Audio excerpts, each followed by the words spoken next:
तो लो जी साड़ी लैब ऑन व्हील सैट कर दी है जसविंदर सिंह जी ने। हुण जसविंदर सिंह जी तुहानूं रिक्वेस्ट है तुसीं शुरू करो, सानूं अज की डेमोस्ट्रेट करोगे। देखो सर, इस तरह है भी ये अलग अलग मैं हिस्से बनाए हुए हैं। जिस तरह ये वाला बॉनेट के उत्ते जो मैं समान लगाया है मैथमेटिक्स कॉर्नर है साडा। ठीक है जी। मतलब इस कार ਦੇ ਵਿੱਚ ਹੀ ਅਲੱਗ-ਅਲੱਗ ਕਾਰਨਰਸ हैं टॉपिक वाइज। ठीक है जी। ਤੇ ਇਹ ਕਾਰਨਰ ਹੈ ਜਿਹੜਾ ਮੈਥਮੈਟਿਕਸ ਦਾ, ਇਸ ਦੇ ਵਿੱਚ ਮੈਥਮੈਟਿਕਸ ਦੀਆਂ ਚੀਜ਼ਾਂ ਰੱਖੀਆਂ ਹੋਈਆਂ ਕਿ ਟੇਬਲਸ ਕਿਵੇਂ ਬਣਾਉਂਦੇ ਆ। ਇੱਕ ਮੈਂ ਕਿੱਟ ਤਿਆਰ ਕੀਤੀ ਗੱਤੇ ਸੇ ਗਣਿਤ। ਗੱਤੇ ਸੇ ਗਣਿਤ ਤਾਂ ਉਹ ਗੱਤੇ ਸੇ ਜਿਹੜਾ ਗਣਿਤ ਕਨਸੈਪਟ ਹੈ ਮੇਰਾ ਵੀ ਉਹ ਗੱਤੇ ਦੀਆਂ ਚੀਜ਼ਾਂ ਲੈ ਕੇ ਉਹਦੇ ਨਾਲ ਗਣਿਤ ਨੂੰ ਪੜ੍ਹਾਇਆ ਜਾਂਦਾ ਕਿ ਬੇਸਿਕ ਗੱਲਾਂ ਕਿਸ ਤਰ੍ਹਾਂ ਦੇ ਨਾਲ ਜਿਹੜਾ ਹੈਗਾ ਸਿਲੰਡਰ ਦਾ ਵੋਲਿਊਮ ਕਿੰਨਾ ਹੁੰਦਾ, ਸਰਫੇਸ ਏਰੀਆ ਕਿੰਨਾ ਹੈ, ਸਰਕਲ ਕੀ ਹੈ, ਸਰਕਲ ਦੇ ਵਿੱਚ ਪਾਈ ਕੀ ਹੈ, ਉਹ ਸਾਰੀਆਂ ਚੀਜ਼ਾਂ ਇਸ ਦੇ ਨਾਲ ਅਸੀਂ। ਇਸ ਤੋਂ ਬਾਅਦ ਆ ਜਾਂਦਾ ਸਾਡੇ ਕੋਲ ਇਲੂਜ਼ਨ ਦਾ ਕਨਸੈਪਟ। ਇਹ ਇਲੂਜ਼ਨਸ ਹੈ ਸਾਰੇ। ਓਕੇ ਜੀ। ਕਿ ਇਲੂਜ਼ਨਸ ਦੇ ਵਿੱਚ ਸਾਨੂੰ ਇਦਾਂ ਲੱਗਦਾ ਹੈ ਕਿ ਉਹ ਲਿਖਿਆ ਹੋਇਆ ਜੀ ਮੀ, ਲੇਕਿਨ ਉਸ ਦੇ ਵਿੱਚ ਜੇ ਫੋਕਸ ਕਰੋਗੇ ਤੁਹਾਨੂੰ ਯੂ ਨਜ਼ਰ ਆਏਗਾ। ਓਕੇ। ਮੀ ਤੇ ਯੂ ਮਤਲਬ ਮੀ ਤੇ ਯੂ ਇਕੱਠੇ ਹੈ। ਓਕੇ। ਤਾਂ ਉਹਦਾ ਇੱਕ ਕੰਬੀਨੇਸ਼ਨ ਬਣਾਇਆ ਇਲੂਜ਼ਨ ਦੇ ਵਿੱਚ। ਇਸੇ ਤਰ੍ਹਾਂ ਦੇ ਨਾਲ ਇਹ ਟੀਚ ਦੇ ਨਾਲ ਕੰਬੀਨੇਸ਼ਨ ਹੈ ਲਰਨ ਦਾ। ਓਕੇ। ਤਾਂ ਟੀਚ ਦਾ ਐਕਚੁਅਲ ਦੇ ਵਿੱਚ ਵੀ ਕੀ ਹੈ, ਲਰਨਿੰਗ ਹੈ, ਪ੍ਰੋਸੈਸ ਹੈ। ਤਾਂ ਇਸ ਤਰ੍ਹਾਂ ਦੀਆਂ ਚੀਜ਼ਾਂ ਇਹਦੇ ਵਿੱਚ ਆਪਾਂ ਨੂੰ ਮਿਲਣਗੀਆਂ। ਇਸ ਤੋਂ ਬਾਅਦ ਇੱਧਰ ਆ ਜਾਂਦੇ ਆ, ਸਾਡੇ ਕੋਲ ਆਪਟਿਕਸ ਦਾ ਆ ਜਾਂਦਾ ਸਾਡੇ ਕੋਲ ਕਿ ਸਾਡੇ ਕੋਲ ਬਾਈਨੋਕੂਲਰ ਹੈ, ਟੈਲੀਸਕੋਪ ਹੈ, ਇਸ ਤਰ੍ਹਾਂ ਹੀ ਮਾਈਕਰੋਸਕੋਪ ਦਾ ਕਨਸੈਪਟ ਕੀ ਹੈ। ਫਿਰ ਮੈਗਨੇਟਿਜ਼ਮ ਆ ਜਾਂਦਾ ਸਾਡੇ ਕੋਲ। ਮੈਗਨੇਟਿਜ਼ਮ ਦੇ ਵਿੱਚ ਮੈਗਨੇਟਸ ਕਿਸ ਤਰ੍ਹਾਂ ਕੰਮ ਕਰਦੇ ਆ। ਫਿਰ ਸਾਡੇ ਕੋਲ ਆਈ ਦਾ ਜਿਹੜਾ ਕਨਸੈਪਟ ਹੈ ਕਿ ਆਈ ਜਿਹੜੀ ਹੈ ਸਾਡੀ ਕਿਵੇਂ ਕੰਮ ਕਰਦੀ ਹੈ, ਰੈਟੀਨਾ ਤੇ ਇਮੇਜ ਕਿਵੇਂ ਬਣਦਾ ਹੈ। ਫਿਰ ਜਿਹੜੇ ਲੈਂਸ ਹੈ ਉਹ ਕਿਵੇਂ ਕੰਮ ਕਰਦੇ ਆ। ਲੈਂਸਿਸ ਦੇ ਕੰਮ ਕਰਨ ਦੇ ਲਈ ਅਸੀਂ ਇੱਕ ਪ੍ਰੋਜੈਕਟ ਤਿਆਰ ਕੀਤਾ ਹੋਇਆ ਕਿ ਕਿੱਥੇ ਕਿੱਥੇ ਅਸੀਂ ਆਬਜੈਕਟ ਨੂੰ ਪਲੇਸ ਕਰਦੇ ਹਾਂ ਤਾਂ ਉਹ ਆਬਜੈਕਟ ਦਾ ਪੋਜੀਸ਼ਨ ਕੀ ਹੈ ਤੇ ਇਮੇਜ ਦੇ ਪੋਜੀਸ਼ਨ ਕੀ ਹੈ। ਮਤਲਬ ਇੱਕ ਤੀਲਿਆਂ ਦੇ ਨਾਲ ਹੀ ਦਿਖਾਣਾ ਚਾਹਾਂਗਾ ਦਰਸ਼ਕਾਂ ਨੂੰ। ਇਹ ਜਿਹੜਾ ਅਸੀਂ ਕਨਸੈਪਟ ਜਿਹੜਾ ਮੈਂ ਅਕਸਰ ਪੜ੍ਹਾਉਂਦਾ ਹੁੰਦਾ ਵਾਂ, ਕੋਆਰਡੀਨੇਟ ਜਿਓਮੈਟਰੀ +1 ਦੇ ਵਿੱਚ ਵੀ ਯੂਜ਼ ਹੁੰਦਾ ਹੈ। ਇਹ 10th ਦਾ ਕਨਸੈਪਟ ਹੈ। ਉਸ ਦੇ ਵਿੱਚ ਤੁਹਾਨੂੰ ਇਨ ਸੈਂਟਰ ਜਿਹੜਾ ਕਿ ਐਂਗਲ ਬਾਈਸੈਕਟਰ ਹੈ, ਸੈਂਟਰੋਇਡ ਹੈ, ਆਰਥੋ ਸੈਂਟਰ ਹੈ, ਸਰਕਮ ਸੈਂਟਰ ਹੈ, ਇਹਨਾਂ ਨੇ ਬੜੇ ਅੱਛੀ ਤਰ੍ਹਾਂ ਨਾਲ ਡਿਪਿਕਟ ਕੀਤੇ ਹੋਏ ਨੇ। ਇਸ ਤੋਂ ਇਲਾਵਾ ਜਿਹੜਾ ਮੈਂ ਦਰਸ਼ਕਾਂ ਨੂੰ ਦਿਖਾਣਾ ਚਾਹੁੰਦਾ ਵਾਂ, ਇਹ ਜਿਹੜੀ ਮੈਗਨੈਟਿਕ ਹੈ, ਤੁਸੀਂ ਇਹਦੇ ਬਾਰੇ ਦੱਸੋ। ਤੁਸੀਂ ਮੈਗਨੈਟਿਕ ਲਗਾਈ ਦੇਖੋ ਇਹ 3D ਇਮੇजेस ਹੈ। ਜਿਵੇਂ ਰਿਬੇਜ ਸਾਡਾ ਜਿਹੜਾ ਅੰਦਰ ਪਿੰਜਰ ਹੈ ਨਾ, ਤੇ ਉਹ ਪਸਲੀਆਂ ਜਿਹੜੀਆਂ ਹੈਗੀਆਂ ਉਹ ਕਿਸ ਤਰ੍ਹਾਂ ਹੈ। ਤਾਂ ਇਸ ਨੂੰ ਅਸੀਂ ਹੁਣ ਫਿੱਟ ਕਰਨ ਦੇ ਲਈ ਅਸੀਂ ਕੀ ਹੈ, 2 ਮੈਗਨੇਟਸ ਲਗਾਏ ਹੈ ਤੇ ਇਮੀਡੀਏਟਲੀ ਨਾਲੇ ਤਾਂ ਕਾਰ ਨੂੰ ਕੋਈ ਨੁਕਸਾਨ ਨਹੀਂ ਹੋਣਾ ਇਸ ਚੀਜ਼ ਦਾ ਤੇ ਨਾਲ ਦੀ ਨਾਲ ਹੀ ਇਸਨੇ ਫਿਕਸ ਅਪ ਹੋ ਜਾਣਾ।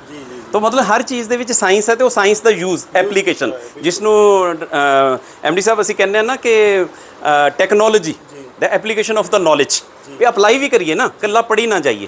ਤੋ ਇਸ ਤਰ੍ਹਾਂ ਦੇ ਨਾਲ ਇਹ ਜਿੱਥੇ ਵੱਖ-ਵੱਖ ਥਾਵਾਂ ਤੇ ਮੈਂ ਕਰਦਾ ਰਿਹਾ, ਐਗਜ਼ੀਬਿਸ਼ਨਸ ਲਗਾਉਂਦਾ ਰਿਹਾ। ਤੇਲੰਗਾਨਾ ਗਿਆ ਮੈਂ, ਹੈ ਨਾ ਜੀ। ਅਤੇ ਇਹ ਸਾਡੇ ਪੱਤਰਕਾਰ ਵੀਰ ਜਿਹੜੇ ਮੇਰੀਆਂ ਲੈ ਕੇ ਆਈਜ਼ਰ ਮੋਹਾਲੀ ਦਾ ਹੈਗਾ ਸਾਡੇ ਕੋਲ। ਤਾਂ ਇਸ ਤਰ੍ਹਾਂ ਦੇ ਨਾਲ ਇਹ ਚੀਜ਼ਾਂ ਜਿਹੜੀਆਂ ਹੈਗੀਆਂ ਬੱਚਿਆਂ ਨੂੰ ਦਿਖਾਉਂਦੇ ਆ ਜਦੋਂ, ਤਾਂ ਉਹਨਾਂ ਨੂੰ ਕਨਸੈਪਟ ਕਲੀਅਰ ਹੁੰਦਾ। ਇਹ ਸਾਰੇ ਐਮਡੀ ਸਾਹਿਬ ਜਿੰਨੇ ਵੀ ਮਾਡਲ ਨੇ ਵਰਕਿੰਗ ਮਾਡਲ ਨੇ ਸਾਰੇ, ਸਾਰਿਆਂ ਦੇ ਪਿੱਛੇ ਦੀ ਜਿਹੜੀ ਸਾਇੰਸ ਹੈ ਉਹਦਾ ਕੀ ਕਨਸੈਪਟ ਹੈ, ਕੰਮ ਕਿਵੇਂ ਕਰਦੇ ਆ, ਖੋਲ੍ਹ ਕੇ ਦਿਖਾਈਦਾ ਬਕਾਇਦਾ ਤੌਰ ਦੇ ਉੱਤੇ। ਜੇ ਮੈਂ ਬੱਚੇ ਨੂੰ ਪੜ੍ਹਾ ਰਿਹਾ ਨਾ ਤਾਂ ਇੱਕ ਸੈੱਲ ਪੜ੍ਹਾ ਰਿਹਾ ਤਾਂ ਉਹ ਸੈੱਲ ਨੂੰ ਵੀ ਮੈਂ ਉਸ ਨੂੰ ਤੋੜ ਕੇ ਉਸ ਦੇ ਵਿੱਚ ਦਿਖਾਉਣਾ, ਯੂਜ਼ਡ ਸੈੱਲ ਨੂੰ ਵੀ ਇਹਦੇ ਵਿੱਚ ਕਾਰਬਨ ਰੋਡ ਹੈ, ਜ਼ਿੰਕ ਹੈ, ਕਿਵੇਂ ਪੋਜ਼ੀਟਿਵ ਨੈਗੇਟਿਵ ਕੰਮ ਕਰਦਾ ਜੀ। ਇਹ ਕਨਸੈਪਟ ਮਤਲਬ ਬੇਸਿਕ ਉਸ ਨੂੰ ਗੱਲ ਸਿਖਾਉਣੀ। ਫਿਰ ਇੱਧਰ ਸਾਡੇ ਕੋਲ ਜਿਹੜਾ ਮਾਡਲ ਹੁੰਦਾ ਆਈ ਥਿੰਕ ਸੈਂਟਰ ਆਫ ਮਾਸ ਬਿਲਕੁਲ ਬਿਲਕੁਲ ਇਹ ਹਾਂ, ਇਹ ਬੜਾ ਸੈਂਟਰ ਆਫ ਮਾਸ ਦਾ ਕਿਸ ਤਰ੍ਹਾਂ ਕਿ ਇਸ ਦੇ ਵਿੱਚ ਜਿਹੜਾ ਇਹ ਸਿਲੰਡਰ ਹੈ ਇਹ ਤਾਂ ਜਿਹੜਾ ਹਮੇਸ਼ਾ ਹੈ ਇਹ ਇੱਧਰਲੇ ਪਾਸੇ ਨੂੰ ਜਾਂਦਾ, ਲੇਕਿਨ ਇਸ ਨੂੰ ਰੱਖਦੇ ਆ ਤਾਂ ਇਹ ਉਲਟੇ ਪਾਸੇ ਜਾਂਦਾ। ਤੇ ਇਹਦਾ ਕਨਸੈਪਟ ਕੀ ਹੈ ਤਾਂ ਫਿਰ ਬੇਸ ਸਮਝਾਈਦਾ ਉਸ ਸਕੇਲ ਦੇ ਨਾਲ ਮੇਜਰਮੈਂਟ ਕਰਕੇ ਕਿ ਇਸ ਨੂੰ ਬਣਾਇਆ, ਇਹਦੀ ਬਣਤਰ ਇਸ ਤਰ੍ਹਾਂ ਦੀ ਬਣਾਈ ਗਈ ਹੈ ਕਿ ਵਿੱਚੋਂ ਉੱਚਾ ਕੀਤਾ ਗਿਆ। ਤੇ ਹਾਂ, centre of mass the concept ਹੈ ਜਿਹੜਾ ਇਹਦੇ ਨਾਲ ਬੜਾ ਵਧੀਆ ਕਲੀਅਰ ਹੋ ਜਾਂਦਾ। ਤਾਂ ਆਹ ਜਿਹੜੀਆਂ ਚੀਜ਼ਾਂ ਨਾ ਜੀ, ਇਸ ਦੇ ਵਿੱਚ ਫਿਰ ਇਲੈਕਟ੍ਰੋਸਟੈਟਿਕਸ ਦੇ ਵਿੱਚ ਆ ਜਾਈਦਾ ਸੀ। ਇਲੈਕਟ੍ਰੋਸਟੈਟਿਕਸ ਦੇ ਵਿੱਚ ਮਤਲਬ ਵੀ ਚਾਰਜ ਕਿਸ ਤਰ੍ਹਾਂ ਦੇ ਨਾਲ ਬਾਈ ਫ੍ਰਿਕਸ਼ਨ ਅਤੇ ਉਹ ਸਾਰਾ ਕੁਝ ਦੱਸਣਾ। ਫਿਰ ਗੋਲਡ ਲੀਫ ਇਲੈਕਟ੍ਰੋਸਕੋਪ ਦਿਖਾਉਣਾ, ਕਿਉਂਕਿ ਬਹੁਤ ਸਾਰੇ ਬੱਚਿਆਂ ਨੇ ਗੋਲਡ ਲੀਫ ਇਲੈਕਟ੍ਰੋਸਕੋਪ ਹੀ ਨਹੀਂ ਦੇਖਿਆ ਹੁੰਦਾ ਲੈਬਸ ਦੇ ਵਿੱਚ। ਤਾਂ ਉਹ ਕਹਿੰਦੇ ਵੀ ਗੋਲਡ ਦੇ ਲੀਵਸ ਲੱਗੇ ਹੋਏ ਆ ਅਤੇ ਬੜਾ ਮਹਿੰਗਾ ਹੋਣਾ। ਉਹ ਮੈਂ ਕਿਹਾ 150 ਰੁਪਏ ਦਾ ਮਿਲ ਜਾਂਦਾ, ਅੰਬਾਲੇ ਤੋਂ ਲੈ ਆਓ ਤੁਸੀਂ। ਤਾਂ ਇਸ ਕਰਕੇ ਕੁਛ ਚੀਜ਼ਾਂ ਇਹ ਜਿਹੀਆਂ ਹੁੰਦੀਆਂ ਵੀ ਜਿਹੜੀਆਂ ਸਾਨੂੰ ਲੱਗਦਾ ਵੀ ਪਤਾ ਨਹੀਂ ਬਹੁਤ ਮਹਿੰਗੀਆਂ ਹੋਣਗੀਆਂ, ਲੇਕਿਨ ਸਮਾਨ ਹੈ ਜਿਹੜਾ ਕੋਈ ਬਹੁਤਾ ਕੋਸਟਲੀ ਨਹੀਂ ਹੈਗਾ। ਠੀਕ ਹੈ ਜੀ। ਇਸ ਤਰ੍ਹਾਂ ਦੇ ਨਾਲ ਇਹ ਜਿਹੜੇ ਕਨਸੈਪਟ ਹੈ ਅਸੀਂ ਬਣਾਏ ਹੋਏ ਆ। ਸੈਂਟਰੀਪੀਟਲ ਫੋਰਸ, ਸੈਂਟਰੀਫਿਊਗਲ ਫੋਰਸ ਦਾ ਦਿਖਾਉਣਾ। ਇਹ ਤੁਹਾਨੂੰ ਹੁਣ ਮੈਂ ਡੈਮੋਸਟ੍ਰੇਟ ਕਰਕੇ ਸਾਰੀਆਂ ਚੀਜ਼ਾਂ ਦਿਖਾਉਣਾ। ਤਾਂ ਇੱਕ ਸਿੰਪਲ ਸਰਿੰਜਿਸ ਦੇ ਨਾਲ ਅਸੀਂ ਕਰਕੇ ਦਿਖਾਉਂਦੇ ਹਾਂ ਵੈਕਿਊਮ ਦਾ ਕਨਸੈਪਟ ਕੀ ਹੈ, ਪ੍ਰੈਸ਼ਰ ਕੀ ਹੈ ਨਾ, ਵੋਲਿਊਮ ਕੀ ਹੈ, ਬੋਇਲਸ ਲਾ ਕੀ ਹੈ। ਤਾਂ ਇਹ ਸਾਰਾ ਜਿਹੜਾ ਇੱਕ ਲੈਬ ਦੇ ਵਿੱਚ ਮਤਲਬ ਮੈਥਮੈਟਿਕਸ ਔਰ ਸਾਇੰਸ ਨੂੰ ਜਿਹੜਾ ਮੈਂ ਬਣਾਇਆ ਇਸ ਕਰਕੇ ਕਿ ਮੈਨੂੰ ਕੋਈ 5 ਲੱਖ ਰੁਪਏ ਦਾ ਪਹਿਲਾਂ ਇਹ ਨਹੀਂ ਵੀ ਮੇਰੀ ਲੈਬ ਹੋਵੇ ਤੇ ਫਿਰ ਮੈਂ ਪੜਾਉਂਗਾ। ਹੁਣ ਦੇਖੋ ਜਿੱਥੇ ਕਾਰ ਖੜੀ ਕਰ ਲਈ ਉੱਥੇ 15 ਮਿੰਟ ਦੇ ਵਿੱਚ ਮੈਂ ਸਮਾਨ ਜਿਹੜਾ ਡਿਸਪਲੇ ਕਰ ਲਿਆ, ਤੇ ਹੁਣ ਮੈਂ ਚਾਹੇ 10 ਘੰਟੇ ਪੜਾਈ ਜਾਵਾਂ ਇੱਥੇ, ਤੇ ਸਾਇੰਸ ਔਰ ਮੈਥਮੈਟਿਕਸ ਦੇ ਅਲੱਗ-ਅਲੱਗ ਗਰੁੱਪਸ ਆਈ ਜਾਣ ਮੇਰੇ ਕੋਲ ਤੇ ਪੜ੍ਹੀ ਜਾਣ। ਤਾਂ ਸਰ ਅੱਜ ਸਾਨੂੰ ਕਿਹੜੇ ਐਕਸਪੈਰੀਮੈਂਟ ਡੈਮੋਨਸਟ੍ਰੇਟ ਕਰ ਰਹੇ ਹੋ? ਹਾਂ ਦੇਖੋ, ਇਸ ਦੇ ਵਿੱਚ ਬੇਸਿਕਲੀ ਅਸੀਂ ਜਦੋਂ ਪੜ੍ਹਾਉਂਦੇ ਹਾਂ ਬੱਚਿਆਂ ਨੂੰ ਤਾਂ ਸਭ ਤੋਂ ਪਹਿਲਾਂ ਤਾਂ ਉਹਨਾਂ ਨੂੰ ਇਹ ਦੱਸਣਾ ਕਿ ਇਹ ਮੈਗਨੇਟ ਹੈ ਜਿਹੜਾ, ਇਸ ਦੇ 2 ਪੋਲਸ ਹੈ। ਹੁਣ ਜਿਹੜਾ ਇਹ ਆਪਾਂ ਨੇ ਮੈਗਨੇਟ ਲਿਆ ਹੋਇਆ, ਇਸ ਦੇ ਵਿੱਚ 2 ਪੋਲਸ, ਉਸ ਨੂੰ ਅਸੀਂ ਤਾਂ ਜਿਹੜਾ ਲੈਬ ਦੇ ਵਿੱਚ ਦਿਖਾਇਆ ਸੀਗਾ ਤਾਂ ਉਹ ਸਿਰਫ ਦਿਖਾਇਆ ਸੀਗਾ ਬਾਰ ਸ਼ੇਪ, ਲੇਕਿਨ ਇਹ ਗੋਲ ਹੈ। ਹੁਣ ਇਸ ਦਾ ਕਿਹੜਾ ਨਾਰਥ ਹੋਊਗਾ ਕਿਹੜਾ ਸਾਊਥ ਹੋਊਗਾ, ਤਾਂ ਉਹ ਦਿਖਾਉਣ ਦੇ ਲਈ ਅਸੀਂ ਕੀ ਕਰਦੇ ਹਾਂ, ਤਾਂ ਉਸ ਨੂੰ ਕਹਿੰਦੇ ਆ ਵੀ ਇਸ ਨੂੰ ਜੋੜਨ ਦੀ ਕੋਸ਼ਿਸ਼ ਕਰ। ਤਾਂ ਐਮਡੀ ਸਾਹਿਬ ਤੁਸੀਂ ਵੀ ਇਸ ਨੂੰ ਜੋੜ ਕੇ ਦੇਖਣ ਦੀ ਕੋਸ਼ਿਸ਼ ਕਰੋ। ਤੁਸੀਂ ਆਪ ਸਾਇੰਸ ਦੇ ਸਟੂਡੈਂਟ ਰਹੇ ਹੋ ਤਾਂ ਦੇਖੋ ਕਿੰਨਾ ਉਸ ਦੇ ਉੱਤੇ ਮਤਲਬ ਵੀ ਰਿਪਲਸ਼ਨ ਆ ਰਹੀ ਹੈ, ਕਿੰਨਾ ਜੁੜ ਨਹੀਂ ਰਹੇ। ਹੁਣ ਦੂਸਰਾ ਪਾਸਾ ਇਸ ਦਾ ਜੋੜ ਕੇ ਦੇਖੋ, ਹਾਂ ਇਹ ਜੁੜ ਜਾ।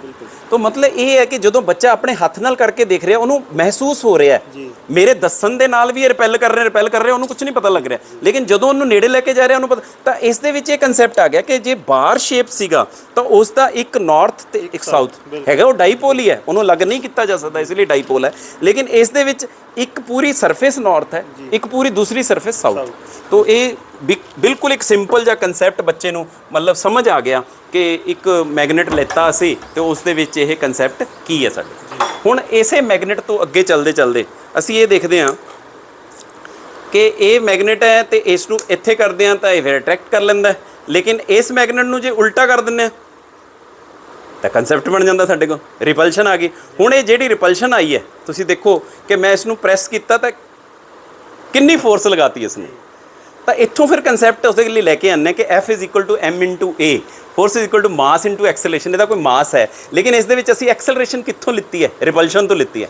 ਤਾਂ ਉਹ ਐਕਸਲਰੇਸ਼ਨ ਜਿਹੜੀ ਆਈ ਹੈ ਉਹ ਕਿੰਨੇ ਕੁ ਨਿਊਟਨ ਦੀ ਹੋ ਸਕਦੀ ਹੈ, ਫੋਰਸ ਕਿੰਨੀ ਨਿਊਟਨ ਦੀ ਲਗਾਈ ਹੋਊਗੀ ਮੈਂ, ਤੇ ਜਿਹਦੇ ਇਹਦੇ ਨਾਲ ਵੀ mass × acceleration kilogram metre per second square, ਤਾਂ ਫਿਰ ਉਹਨੂੰ ਨਿਊਟਨ ਦਾ ਕਨਸੈਪਟ ਪਤਾ ਲੱਗ ਜਾਂਦਾ ਹੈ ਕਿ ਨਿਊਟਨ ਕੀ ਹੈ। ਹੁਣ ਅਸੀਂ ਇਹ ਤਾਂ ਦੱਸ ਦਿੰਦੇ ਹਾਂ ਵੀ 1 ਕਿਲੋ ਸੇਬ ਲਿਆ, ਜੇ ਉਸ ਨੂੰ ਇਹ ਕਹਿ ਦਈਏ ਵੀ ਇਹ 1 ਨਿਊਟਨ ਕਿੰਨਾ ਹੁੰਦਾ, ਨਹੀਂ ਦੱਸ ਪਾਉਂਦਾ ਸਾਡਾ ਬੱਚਾ।